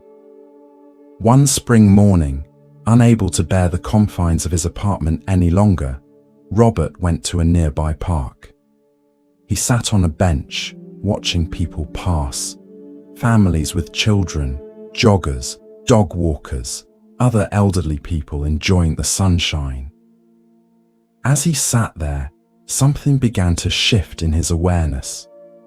He noticed the way the trees moved in the wind, the same wind that touched his skin. He watched birds gathering twigs for nests, squirrels darting among the roots. He observed how people nodded to each other as they passed, small acknowledgements of shared space. A leaf fell from a tree above and landed on his shoe.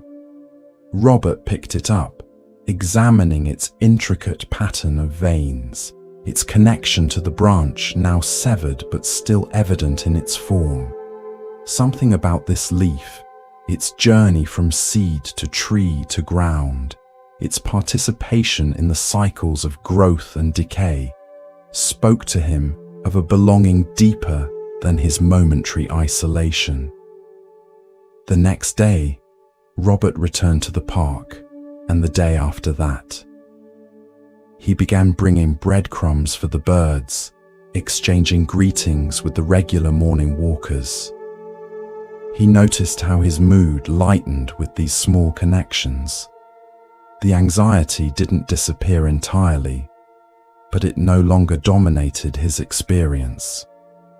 It became just one strand in a richer tapestry of awareness, an awareness increasingly attuned to his place in the interconnected web of life.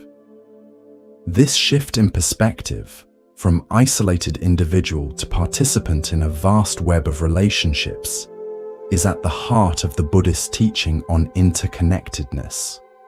It doesn't deny the reality of our personal experience, including anxiety when it arises, but it places that experience in a larger context, reminding us that we are never truly alone, never completely separate from the flow of life. Try this simple practice. The next time anxiety arises, take a moment to become aware of the many connections that support your existence in this very moment. Feel the ground beneath you, supporting your weight. Notice the air moving in and out of your lungs, connecting you to all breathing beings. Be aware of the temperature of the room, the sounds around you, the light that allows you to see. Recognize that even in a moment of fear, you are held in a vast network of relationships, both seen and unseen. Then, if you wish, extend this awareness to include human connection. Think of someone who cares about you, a friend, a family member, a teacher, a helper. Imagine their presence with you, their wish for your well-being. Remember that across the world, countless others are also experiencing anxiety in this moment. You are not alone in your struggle. Feel your connection to this shared human experience. As this awareness of interconnection deepens, you may notice the anxiety itself beginning to shift. Not necessarily disappearing, but perhaps softening, becoming less solid, less all-encompassing. The tight knot of fear begins to loosen as you remember your place in the larger whole, your belonging to the vast family of life.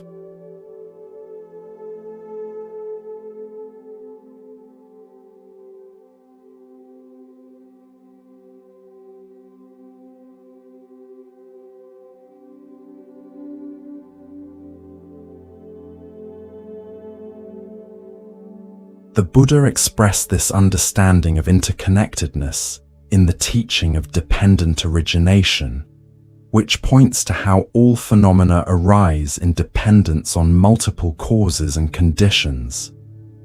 Nothing exists independently. Everything emerges from a complex web of relationships and influences. This includes our mental and emotional states. They too arise from conditions, not from some inherent fixed self. When we apply this understanding to anxiety, we begin to see it not as a solid, permanent part of who we are, but as a temporary state arising from certain conditions, perhaps physical tiredness, or unprocessed emotions, or challenging circumstances, or habitual thought patterns. And just as conditions can give rise to anxiety, different conditions can give rise to peace, to clarity, to ease.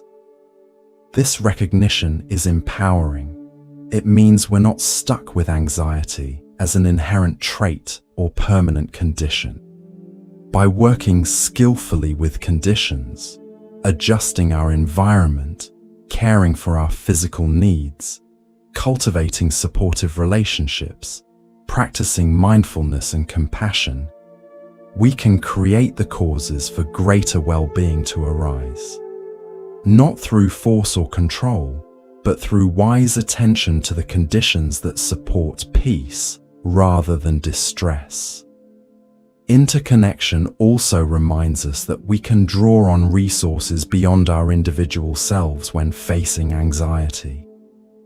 We can lean on the support of others, friends, family, teachers, healthcare providers. We can find comfort in nature, in art, in spiritual traditions. We can remember that we're part of a long lineage of humans who have faced fear and found ways to work with it wisely. We don't have to figure it all out alone.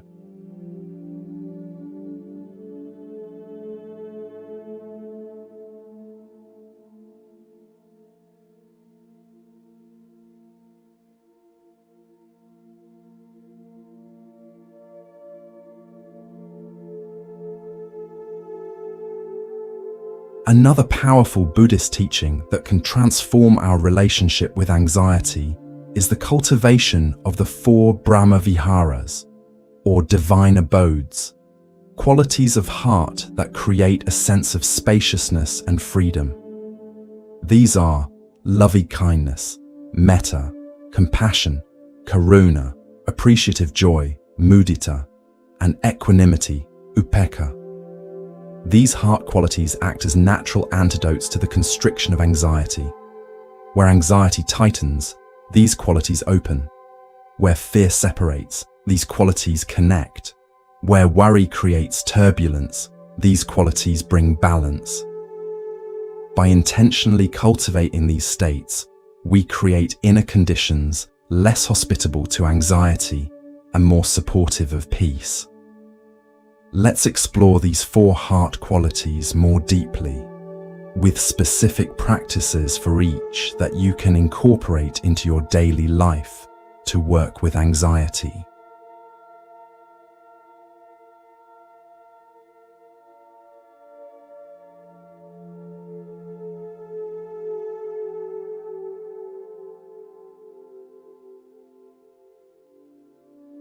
Loving kindness, or metta, can be cultivated through a simple yet profound meditation practice. Find a comfortable position, either sitting or lying down. Place a hand over your heart if that feels supportive. Begin by offering phrases of goodwill to yourself. May I be safe. May I be healthy. May I be at ease. May I be peaceful. Notice any resistance that arises, any voice that says you don't deserve this kindness, or that this practice is selfish, or that it won't help. This resistance itself is worth meeting with gentle awareness. It often reveals where we've internalized harsh judgments, where we've learned to deny ourselves the very care we freely offer others. Simply noting this resistance, without judgment, and continuing with the practice is itself a profound act of healing. As you repeat these phrases, allow yourself to feel the intention behind them. This isn't about forcing positive emotions or denying difficult ones. It's about sincerely wishing yourself well, just as you would wish a dear friend well. Sometimes it helps to imagine yourself as a child, or to remember a time when you were struggling, and to offer loving kindness to that vulnerable self. After a few minutes of directing loving kindness toward yourself, you can expand the circle to include others, perhaps starting with someone who naturally evokes feelings of love and gratitude in you. May you be safe. May you be healthy. May you be at ease. May you be peaceful. Feel how the heart naturally opens toward this person, how the wish for their well-being flows without effort. Then, if you wish, expand further to include neutral people, those you neither particularly like nor dislike. Difficult people, those with whom you have tension or conflict. And finally, all beings everywhere. May all beings be safe. May all beings be healthy. May all beings be at ease. May all beings be peaceful. This gradual expansion helps cultivate a sense of connection, of shared humanity, that directly counters anxiety's isolating effects. It reminds us that our wish for happiness, for safety, for peace is universal, shared by all conscious beings. And in this recognition, the boundaries between self and other begin to soften. A 72-year-old man named James had practiced this loving-kindness meditation daily for several months. The most surprising thing, he reported, was how it changed my relationship with strangers. I used to feel vaguely threatened by people I didn't know. I'd cross the street to avoid groups of teenagers. I'd feel anxious in crowded places. But after practicing metta, I started to look at unfamiliar faces and automatically think, "May you be happy," instead of seeing potential threats. It was like the world transformed from a dangerous place into a community of people just trying to be okay, just like me.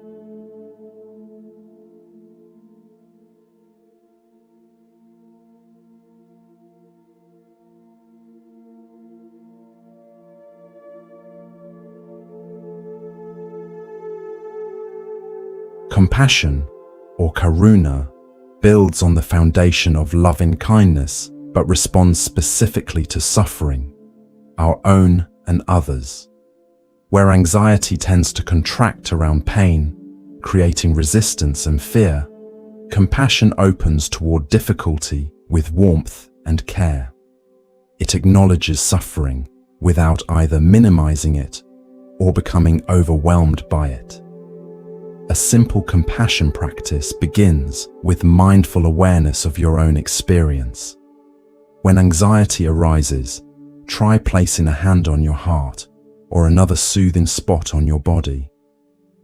Acknowledge the difficulty with gentle words. This is a moment of suffering. This is hard. Then offer yourself compassion. May I be kind to myself in this difficult time. May this suffering ease. The physical touch combined with kind words activates your body's caregiving system, releasing hormones like oxytocin that help counter the stress response. It's a way of becoming your own good friend, your own compassionate companion, especially in moments when anxiety feels isolating. As with loving kindness, you can extend this compassion practice to others, recognizing suffering in those around you and offering the sincere wish for that suffering to ease. This doesn't mean you have to fix anyone's problems or take on their emotional burdens. It simply means acknowledging pain with an open heart, rather than turning away in fear or discomfort.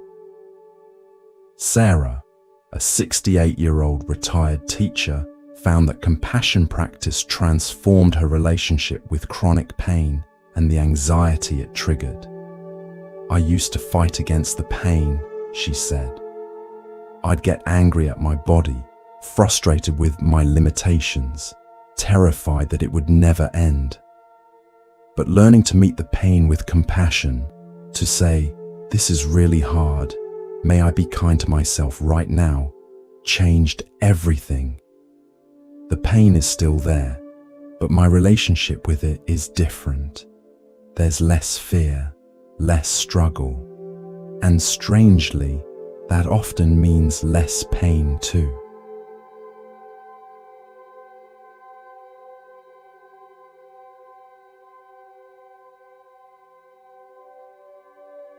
Appreciative joy, or mudita, is sometimes translated as sympathetic joy or empathetic joy, the capacity to take genuine delight in good fortune, happiness, and beauty, whether in your own experience or others. This quality directly counters anxiety's tendency to focus on what's wrong, what's lacking, what's threatening. It rebalances our attention, ensuring that we notice and appreciate what's well in our lives, not just what's challenging. To cultivate appreciative joy, try this simple practice. Each night before sleep, recall 3 moments from the day that brought even small happiness or satisfaction. Perhaps the taste of a good meal, a kind interaction with a stranger, a moment of beauty in nature, the accomplishment of a task, or the simple pleasure of a hot shower. Let yourself savor these moments, feeling the positive emotion associated with them. This isn't about forcing positivity or denying difficulties. It's about making sure your attention includes the whole of your experience, not just the anxious parts.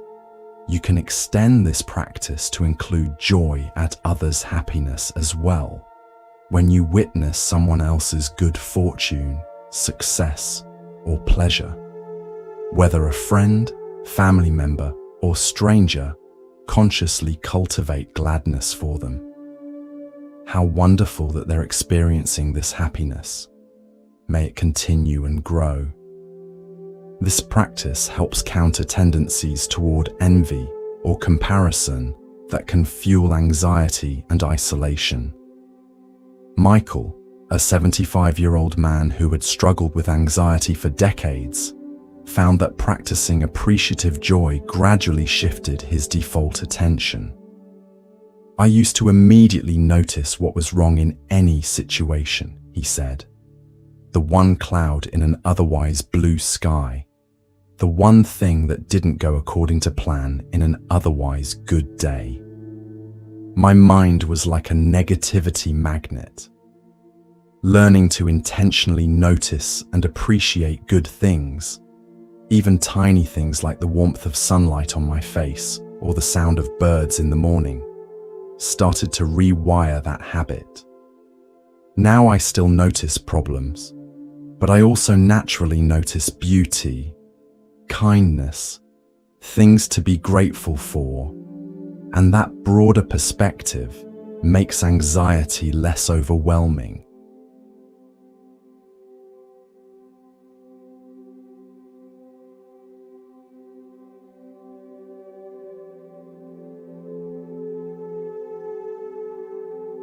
Equanimity, or upekkha, is perhaps the subtlest of the 4 heart qualities, but also one of the most powerful for working with anxiety. It's a balanced state of mind that remains steady amid life's inevitable ups and downs, neither elated by pleasant experiences nor devastated by unpleasant ones, neither clinging to what we want nor rejecting what we don't want. It's often described as a vast, unshakable peace that can hold all experience with equal care and clarity. Equanimity doesn't mean indifference or detachment from life. Rather, it's a profound engagement that isn't swept away by reactivity. It allows us to be fully present with whatever arises without being controlled by it. For anxiety, which often involves being overwhelmed by thoughts and feelings, equanimity offers a steady center, a place of balance amid emotional storms. A simple equanimity practice involves reflecting on the universal nature of change and the limits of personal control. You might silently repeat phrases like, "All beings experience both pleasure and pain, according to causes and conditions. I am not exempt from this universal truth. May I find peace amid these changing circumstances." Another approach is to practice equanimity in daily life by intentionally working with small disappointments and pleasures. When something doesn't go your way, perhaps a plan changes or something breaks, see if you can meet it with a balanced mind. This is unpleasant, but it's part of life. I can respond wisely without being overwhelmed. Similarly, when something pleasant occurs, enjoy it fully while recognizing its impermanent nature. This is delightful, and like all experiences, it too will pass. I can appreciate it without clinging to it. Eleanor, an 81-year-old woman, found that equanimity practice transformed her relationship with aging and the anxiety it had triggered. "I used to panic about every new ache, every sign of getting older," she said. "But practicing equanimity has helped me see these changes as part of the natural flow of life, not personal catastrophes. There's a kind of spaciousness now, a perspective that can hold both the difficulties and the ongoing beauty of life as it is. I still take care of myself, but without the frantic fear that used to exhaust me." Together, these 4 heart qualities, loving kindness, compassion, appreciative joy, and equanimity, create an inner environment less conducive to anxiety's tight grip. They don't fight against fear directly, but they offer alternatives to its constriction, its tunnel vision, its sense of isolation. They remind us of our capacity for warmth, for care, for delight, for balance, even in difficult moments. Try incorporating these qualities into your daily life, not just in formal meditation, but in small moments throughout the day. When anxiety arises, see which quality might be most helpful in that particular moment. Sometimes it's the warmth of loving kindness, sometimes the tenderness of compassion, sometimes the broadening of appreciative joy, sometimes the steadiness of equanimity. With practice, these qualities become more readily available when needed, offering natural antidotes to fear's constriction. The Buddha taught that these four heart qualities are not just practices, but our true nature, the mind's natural state when not clouded by confusion or reactivity. By cultivating them, we're not adding something foreign to our experience. We're remembering what's already there, beneath the surface turbulence of anxiety and other difficult emotions.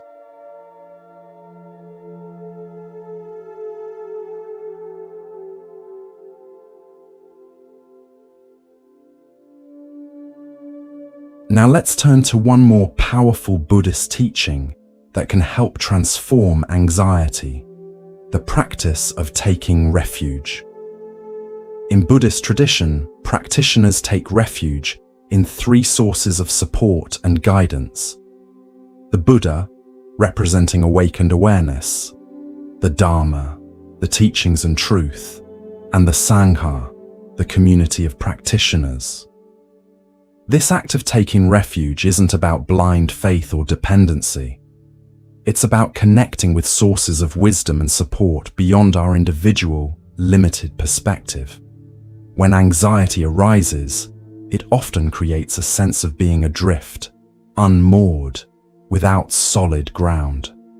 Taking refuge reminds us that we're not alone in our struggles, that we can lean on wisdom greater than our momentary fears, that we're part of a long tradition of humans who have faced similar challenges and found paths through them. But what does it mean to take refuge in the context of anxiety? It doesn't mean these sources of support will magically make anxiety disappear. Rather, they offer perspective, guidance, and companionship as we learn to work with fear more wisely.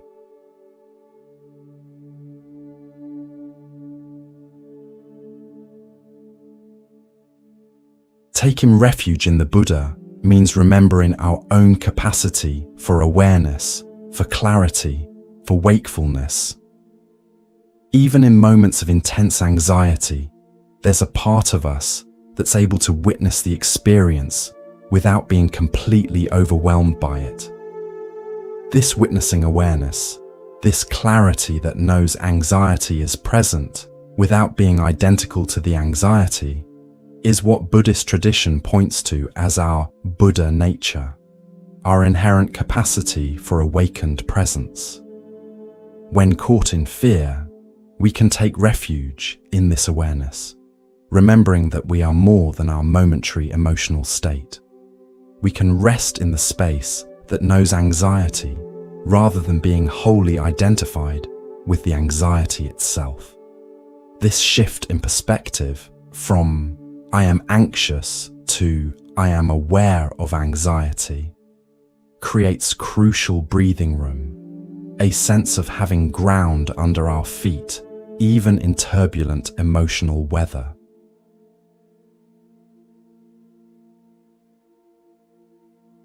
Taking refuge in the Dharma means drawing on teachings and practices that offer guidance for working with difficult states. The word Dharma can refer both to the Buddha's explicit teachings and to the underlying truth or reality they point to. When anxiety arises, we can take refuge in specific practices like mindfulness of breathing, loving-kindness meditation, or the contemplation of impermanence that have helped countless practitioners before us navigate similar terrain. we can also take refuge in the deeper truths these practices reveal, that all experiences, including anxiety, are impermanent, that we are not isolated individuals but interconnected with all life, that our true nature is awareness itself, not the temporary states moving through it. These understandings offer perspective when anxiety threatens to narrow our view to immediate fear. Taking refuge in the Sangha means remembering our connection to others walking a similar path. Traditionally, this referred to the community of monks and nuns, but in a broader sense, it includes all who are sincerely engaged in the work of awakening, of living with greater awareness and compassion. When anxiety arises, we can take refuge in knowing we're not alone in our struggles, that countless others have faced similar fears and found ways through them. This sense of shared journey can be profoundly comforting. It reminds us that anxiety is not a personal failing, but part of the human experience, that we don't have to figure everything out alone, that we can learn from others who have walked this path before us, whether through formal spiritual community, friends who share similar values, or even books and teachings that connect us to the wisdom of others. The refuge of Sangha reminds us that we're part of something larger than our individual struggles. Let me share a story that illustrates the power of taking refuge. There was a woman named Claire, 65 years old, who had practiced meditation for many years. Despite her practice, she still experienced periods of anxiety, particularly around health concerns. During one such period, following an unclear medical test result, her anxiety became especially intense, disrupting her sleep, dominating her thoughts, creating a sense of vulnerability and fear. One sleepless night, sitting on the edge of her bed with her heart racing, Claire remembered the practice of taking refuge. She closed her eyes and silently recited the traditional refuge prayer. I take refuge in the Buddha. I take refuge in the Dharma. I take refuge in the Sangha. As she spoke these words, she felt herself connecting to something beyond her immediate fear. Taking refuge in the Buddha, she became aware of the consciousness that was noticing the anxiety, the spacious awareness that was larger than this temporary state. Taking refuge in the Dharma, she remembered the teaching of impermanence, that this difficult moment, like all moments, would pass, and the teaching of compassion, that she could hold her fear with kindness rather than resistance. Taking refuge in the Sangha, she thought of her meditation group, of the teacher who had guided her practice, of countless others throughout time who had faced fear and found their way through it. The anxiety didn't disappear, but Claire felt less alone with it, less defined by it. She sensed herself as part of something larger, a lineage of practice, a community of seekers, a flow of life that contained but wasn't limited to this moment of fear. From this broader perspective, the anxiety became more manageable, less overwhelming. She was able to return to bed and, eventually, to sleep. The next day, Claire called her meditation teacher to share her experience. What I realized, she said, is that taking refuge isn't about escaping difficulty.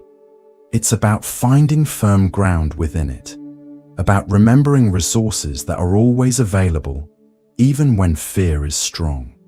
The teacher nodded. That's exactly right. Taking refuge isn't hiding from the storm. It's finding shelter within it. And sometimes that shelter is as simple as remembering you're not alone, that there's wisdom to guide you, that your awareness is larger than any temporary state moving through it.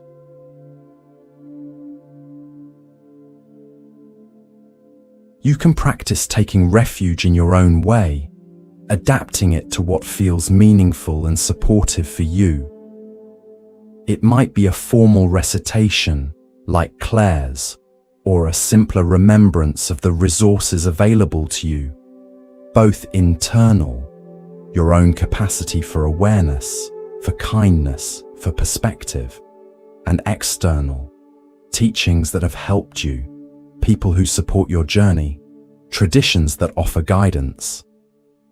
The key is recognizing that when anxiety arises, you don't have to face it in isolation, relying solely on your own resources in that vulnerable moment.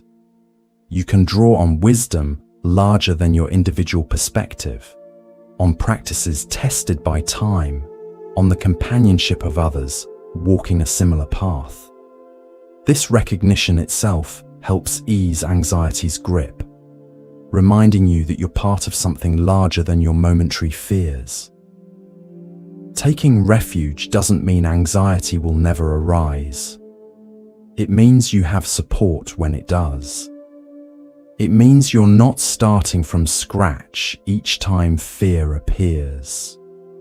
It means you're connected to sources of wisdom and guidance that can help you navigate even the most challenging emotional terrain with greater skill and ease.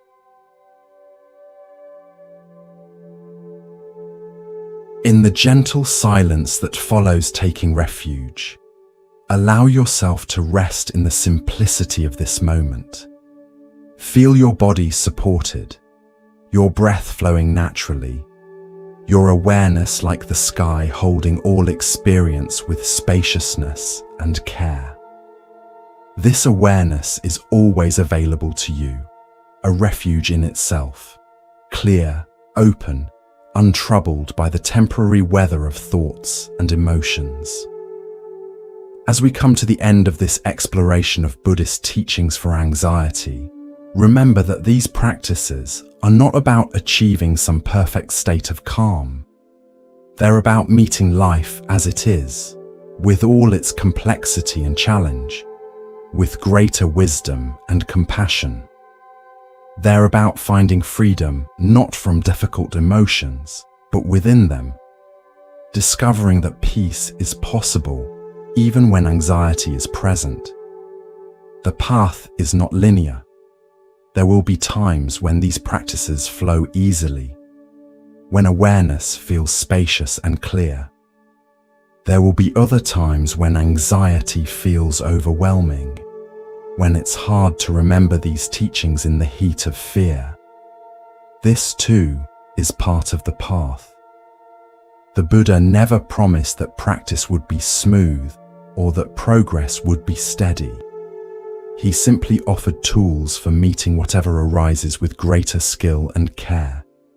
What matters is not perfection, but intention, the sincere wish to understand your own mind, to ease suffering, to live with greater awareness and compassion.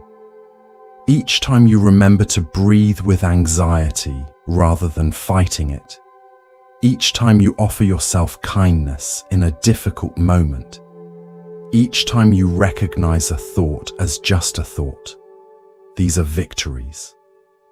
These are moments of awakening.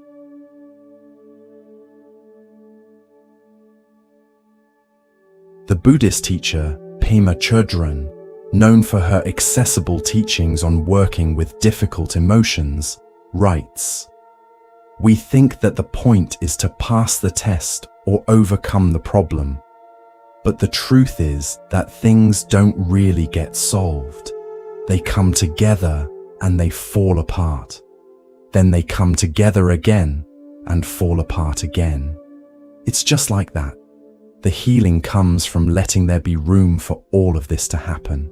Room for grief, for relief, for misery, for joy." This perspective invites us to make peace with the natural cycles of experience. the coming and going of all states, including anxiety. Rather than seeing anxiety as a problem to be permanently eliminated, we can learn to create space for it when it arises, to hold it with wisdom and care, to let it be part of the ever-changing weather of our human experience. And in that spaciousness, that acceptance, we often find the anxiety naturally begins to ease, not because we forced it away, but because we stopped fighting it. As you move forward from this teaching, I invite you to carry these practices lightly. Don't turn them into another source of pressure or expectation. Don't use them to judge yourself when anxiety arises. Instead, let them be offerings, gentle reminders of your capacity for awareness, for compassion, for peace even in difficult moments. Start small. Perhaps choose just one practice that resonates with you. The recognition, this is not me, the awareness of impermanence, the offering of compassion to your own suffering.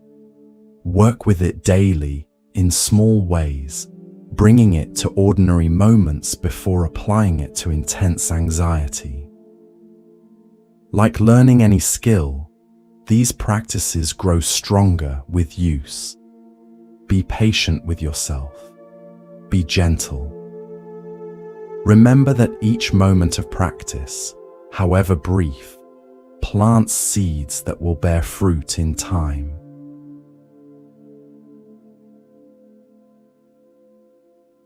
And remember that you're not alone on this path.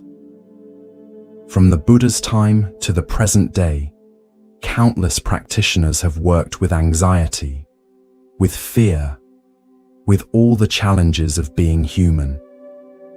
Their footsteps are visible on the path ahead of you, their wisdom available to guide you, their companionship a reminder that while your experience is unique, the basic human struggles are shared.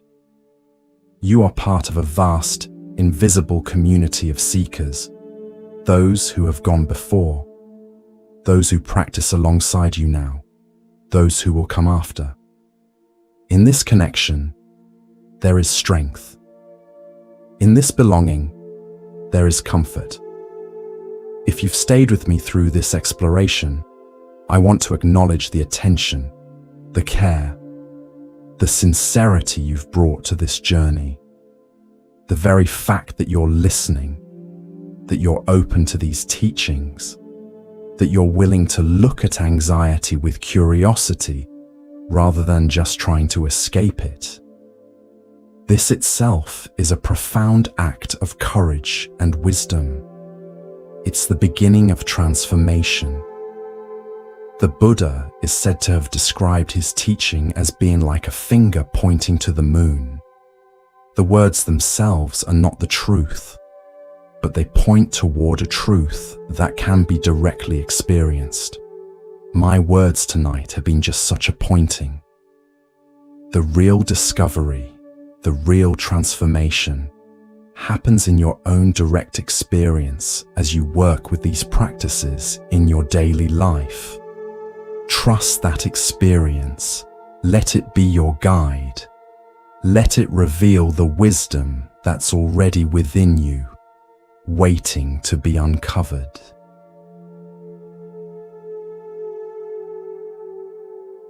Now, as we prepare to transition into even deeper rest, I invite you to simply breathe. Feel the gentle rhythm of your inhale and exhale, the subtle rising and falling of your chest. Notice the small pause at the end of each exhale, a moment of perfect stillness, of natural peace. Your breath has been with you since your first moment in this world, and it will be with you until your last. It's a constant companion, a built-in meditation object, always available as an anchor to the present moment. Allow your attention to rest in this simple awareness of breathing, not controlling the breath, not trying to make it deeper or slower, just noticing it as it is. If your mind wanders into thoughts of the past or future, into planning or remembering, into any of the thousands of places minds naturally go, simply notice that wandering and gently return your attention to the breath.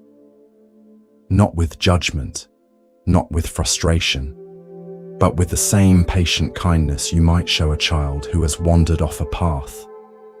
Ah, there you are. Come back now. This simplicity, this returning to breath, to body, to present moment, is the heart of Buddhist practice. All the teachings we've explored tonight come down to this: the capacity to be here, to be aware, to meet each moment with clarity and care. This capacity is your birthright. It belongs to you, regardless of age, circumstance, or history. It remains available even when anxiety is present, even when life is challenging, even when the path seems unclear. As the ancient Buddhist text, the Dhammapada, reminds us, the thought manifests as the word manifests as the deed develops into habit, and the habit hardens into character. So watch the thought and its ways with care.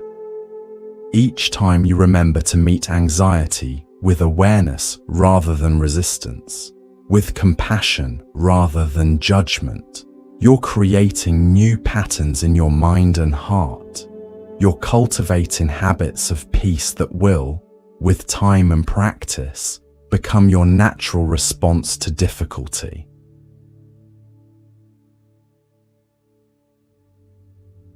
Now, as we come to the end of this teaching, I invite you to rest even more deeply.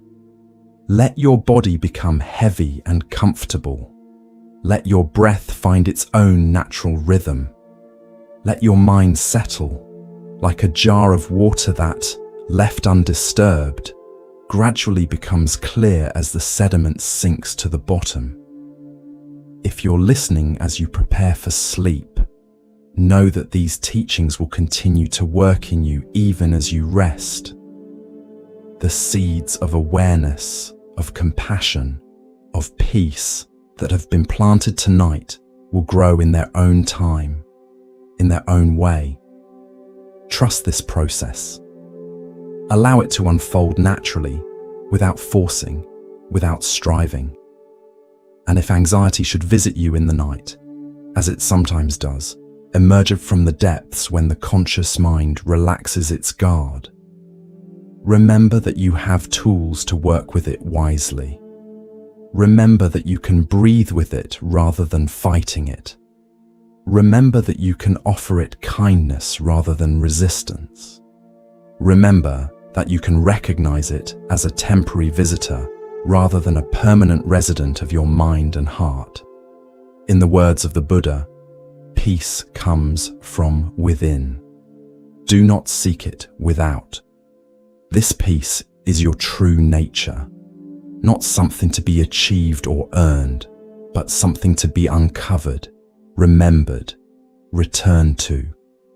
It's present even now, beneath the surface movements of thought and emotion, like the deep stillness at the bottom of a lake, undisturbed by the waves on the surface.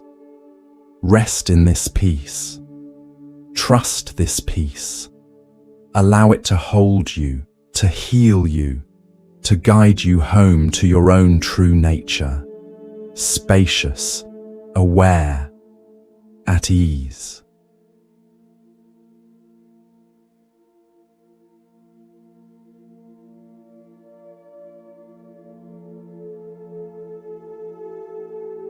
Rest in this knowing. Rest in this peace. Rest in the natural clarity that has been with you all along, behind the veil of thoughts and emotions, beneath the surface turbulence of daily life. This clarity is your birthright, your true home, the ground of your being. As you continue to rest, the boundaries between wakefulness and sleep may begin to blur. This borderland state is honored in Buddhist traditions as a special opportunity for insight, a time when the conceptual mind loosens its grip and more subtle awareness can emerge. Allow yourself to drift in this in-between space, neither grasping at wakefulness nor pursuing sleep, simply present with whatever arises. The ancient yogis spoke of yoga nidra, yogic sleep, a state of conscious rest where the body sleeps but awareness remains clear and present. Whether you drift into deep sleep or remain in this conscious resting, know that the awareness we've been cultivating continues to work in you, continues to heal, continues to reveal your true nature.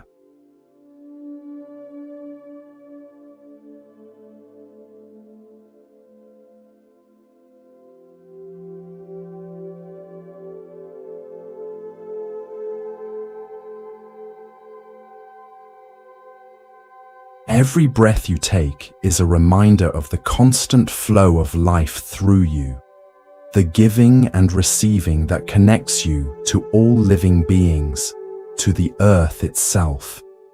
Every inhale receives life-giving oxygen. Every exhale releases what is no longer needed. This rhythm has sustained you from your first moment and will continue until your last.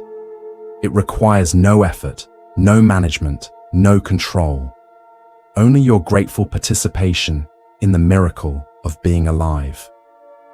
Feel how this breath moves, not just in your lungs, but throughout your entire body, refreshing cells, energizing tissues, supporting life at the most fundamental level.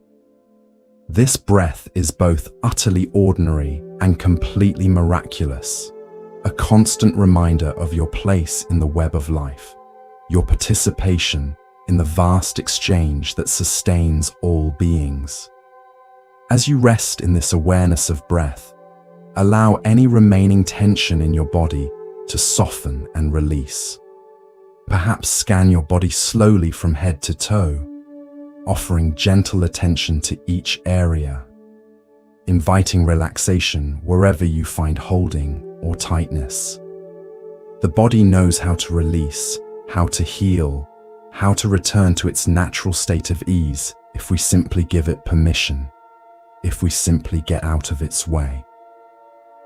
Notice the weight of your body being fully supported by whatever surface you're resting on. Feel the points of contact, the back of your head, your shoulders, your hips, your legs, and allow your weight to surrender completely to this support. There's nothing to hold up, nothing to manage, nothing to control. Your body can be completely at ease, completely at rest.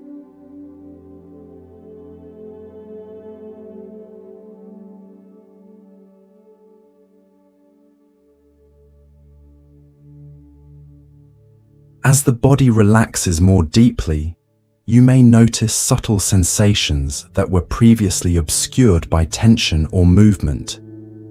The gentle pulsing of blood in your fingertips, the slight expansion and contraction of your ribcage with each breath, the warmth or coolness of air on your skin.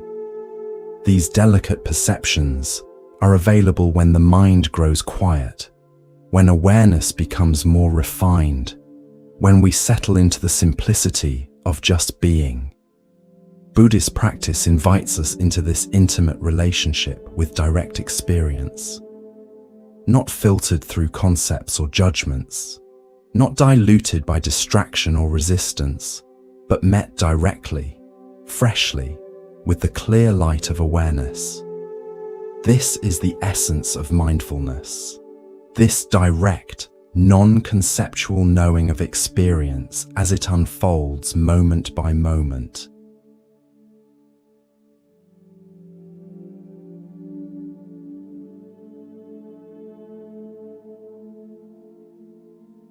Even as the body grows more still and the mind more quiet, this awareness remains clear, spacious, undimmed. Unlike other faculties that tire and need rest, awareness itself never grows weary, never needs refreshment. It is always present, always available, the constant background of all experience. We may lose touch with it when caught in the grip of strong emotions or racing thoughts, but it never leaves us. It is our true nature, our Buddha mind. Rest in this awareness. Let it hold your experience like a vast clear sky holds clouds and birds and the light of stars. Nothing to do, nothing to manage, nothing to improve. Just this moment, just as it is, complete and perfect in its suchness, its tathata, as the Buddha called it.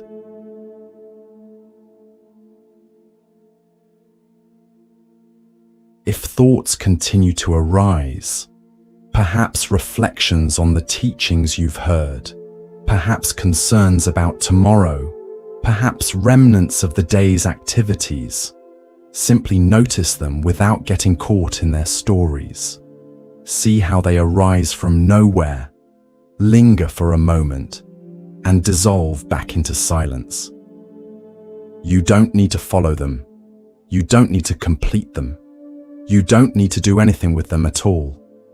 Just this noticing, this gentle awareness of their coming and going, is enough. This is the practice in its most essential form. Not manipulating experience, not trying to achieve special states, but simply being present with what is, moment by moment, with clarity and kindness. This practice doesn't require special conditions or formal settings. It can be carried into every aspect of life, into daily activities, into relationships, into challenges and joys alike. It becomes a way of being, not just a thing we do. As the Buddha taught, the past is already gone. The future is not yet here. There is only one moment for you to live, and that is the present moment. This teaching isn't meant to disconnect us from memory or foresight, but to remind us that life only ever happens now. This breath, this sensation, this awareness, this is where life is directly experienced, where peace is discovered, where wisdom unfolds.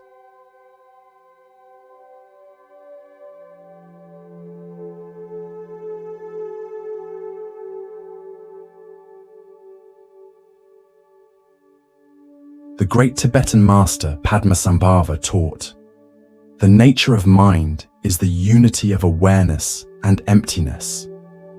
Awareness is the knowing quality of mind, clear, cognizant, luminous. Emptiness is its open, spacious, ungraspable nature, free from fixed identity, unbounded by concepts or categories. Together, they describe our true nature, simultaneously aware and open, present and free, engaged and unattached. This unity of awareness and emptiness is not something we need to create or achieve. It's already the case, already the fundamental nature of mind. Our practice is simply to recognize it, to rest in it, to allow it to reveal itself as what we've always been beneath the surface movements of thought and emotion. As you continue to rest in this natural awareness, you may notice subtle shifts in your experience, perhaps moments of unusual clarity, perhaps a sense of boundaries softening, perhaps glimpses of a peace deeper than the absence of disturbance. These are not special achievements, but natural emergences, when the mind is allowed to settle into its own nature without interference or manipulation.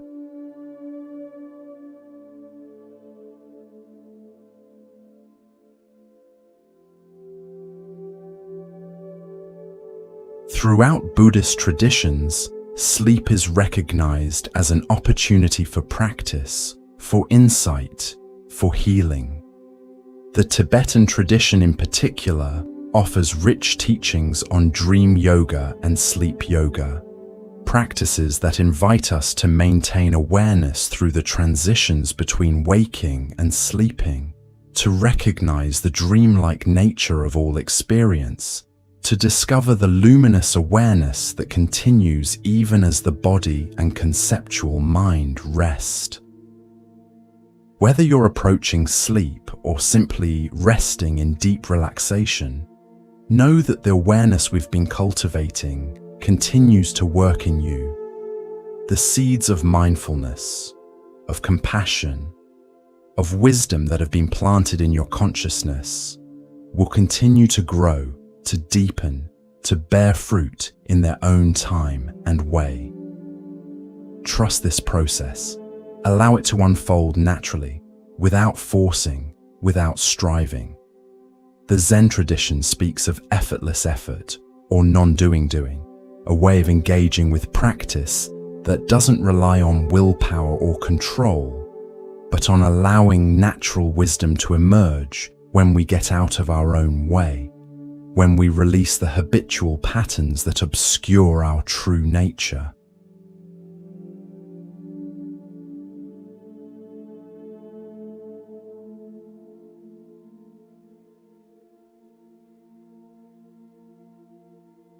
As we come to the end of this exploration of Buddhist teachings for working with anxiety, I want to acknowledge the attention, the openness, the sincerity you've brought to this journey. The very fact that you're listening, that you're willing to look at anxiety with curiosity rather than just trying to escape it, is itself a profound act of courage and wisdom. This willingness to be present with what is difficult, to learn from it rather than just react to it, is the beginning of real transformation. Remember that the path is not linear. There will be times when these practices flow easily, when awareness feels spacious and clear, when peace seems natural and accessible. There will be other times when anxiety feels overwhelming, when it's hard to remember these teachings in the heat of fear, when old patterns reassert themselves. This too is part of the path. The Buddha never promised that practice would be smooth or that progress would be steady. He simply offered tools for meeting whatever arises with greater skill and care. What matters is not perfection, but intention. The sincere wish to understand your own mind, to ease suffering, to live with greater awareness and compassion. Each time you remember to breathe with anxiety rather than fight in it, each time you offer yourself kindness in a difficult moment, each time you recognize a thought as just a thought, these are victories. These are moments of awakening.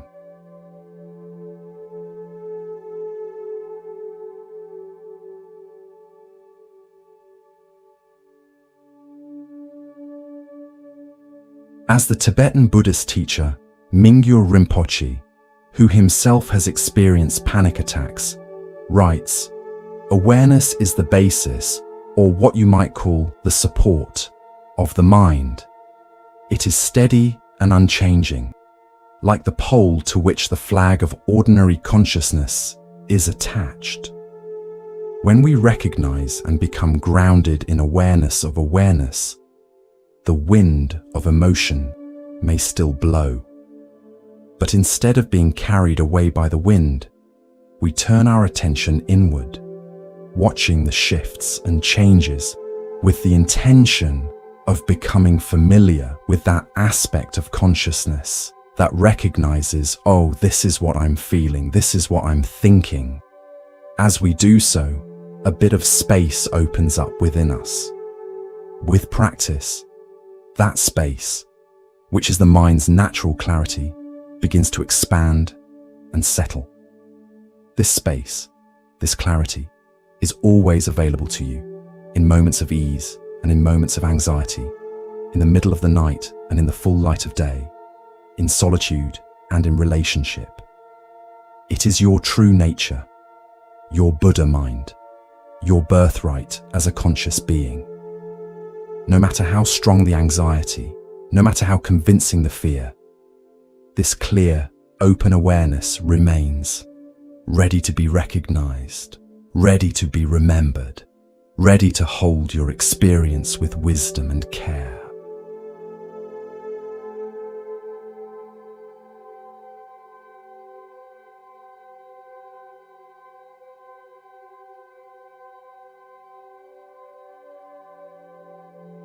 I invite you to rest ever more deeply in this natural awareness.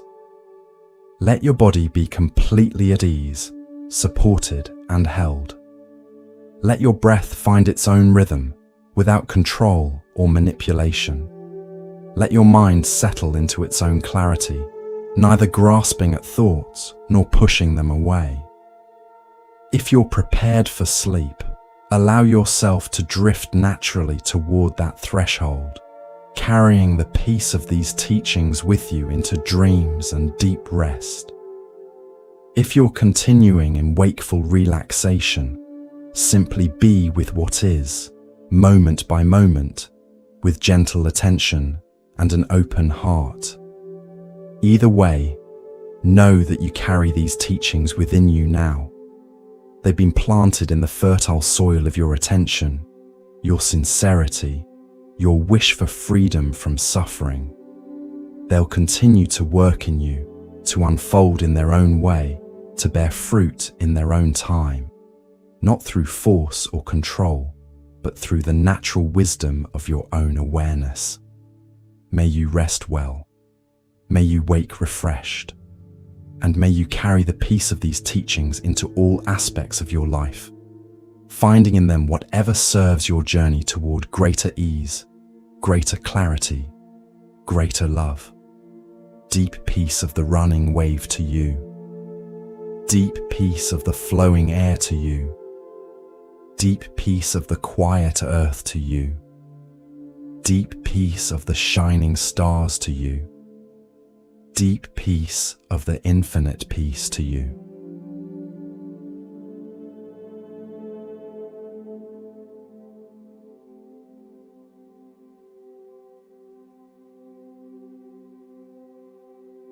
As you drift towards sleep or continue in restful wakefulness, I leave you with these traditional Buddhist blessings.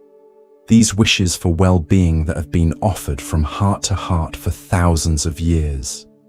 May you be safe from inner and outer harm. May you be healthy in body and mind. May you be at ease with life as it is. May you know the natural peace of your own true nature. And may the benefit of this teaching extend beyond you, rippling outward to touch all beings, all lives, all moments. May all beings be safe from inner and outer harm. May all beings be healthy in body and mind. May all beings be at ease with life as it is. May all beings know the natural peace of their own true nature. Thank you for walking this path with me tonight. Thank you for your attention, your openness, your willingness to explore these ancient teachings with a contemporary mind and heart. The wisdom they contain is not confined to any one tradition or time. It belongs to all who sincerely seek freedom from suffering, all who wish to live with greater awareness and compassion. May you rest well, may you wake refreshed, and may you carry these teachings forward in your own unique way, finding in them whatever serves your journey toward greater peace, greater wisdom, greater love. Good night and deep peace to you.